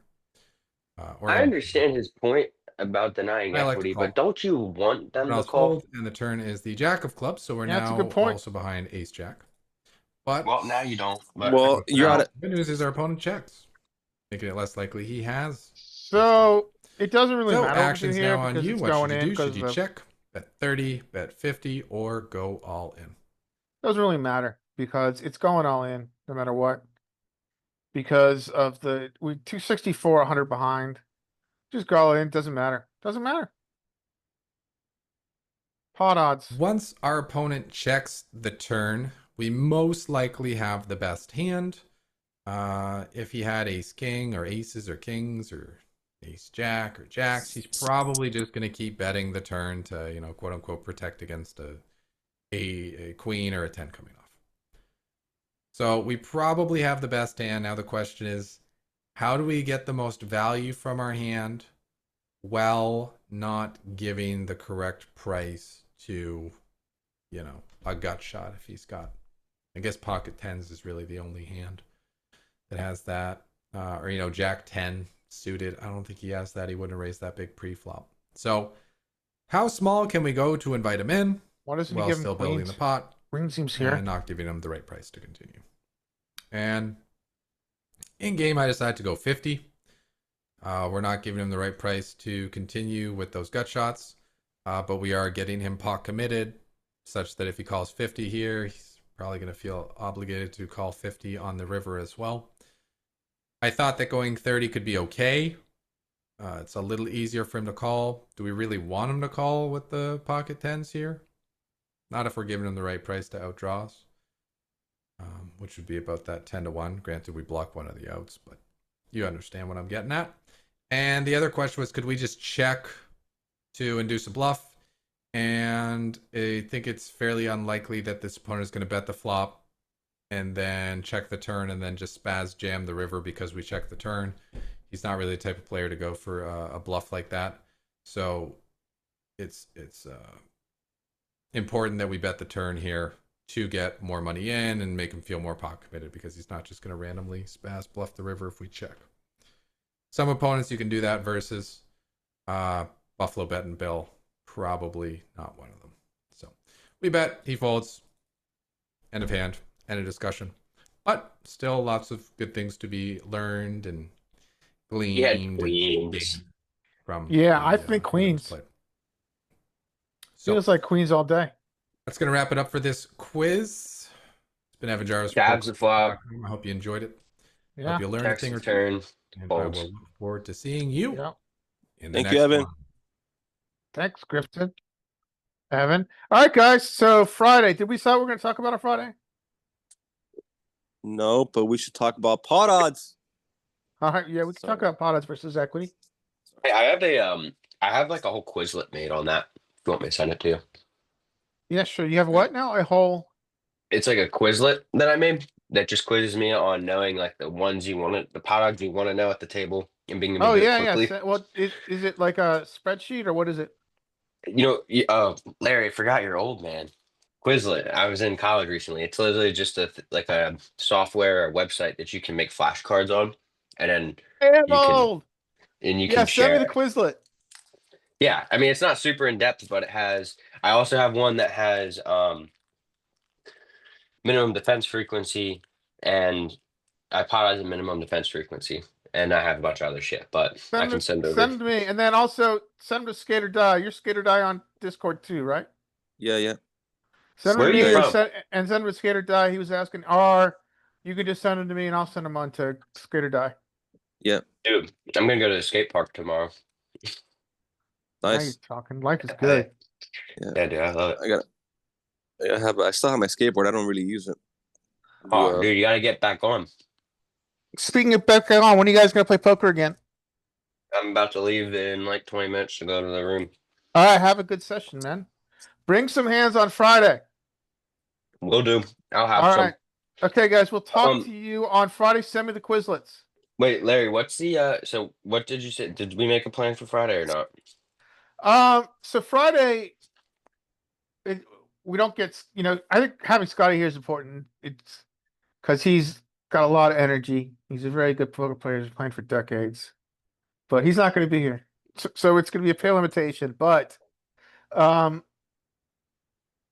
let's start with marked hands. And then after that, we can either A, do work on the trainer, or B, we can look at a video. That's what I I was don't- wondering about because I was gonna run through. There's a video I saw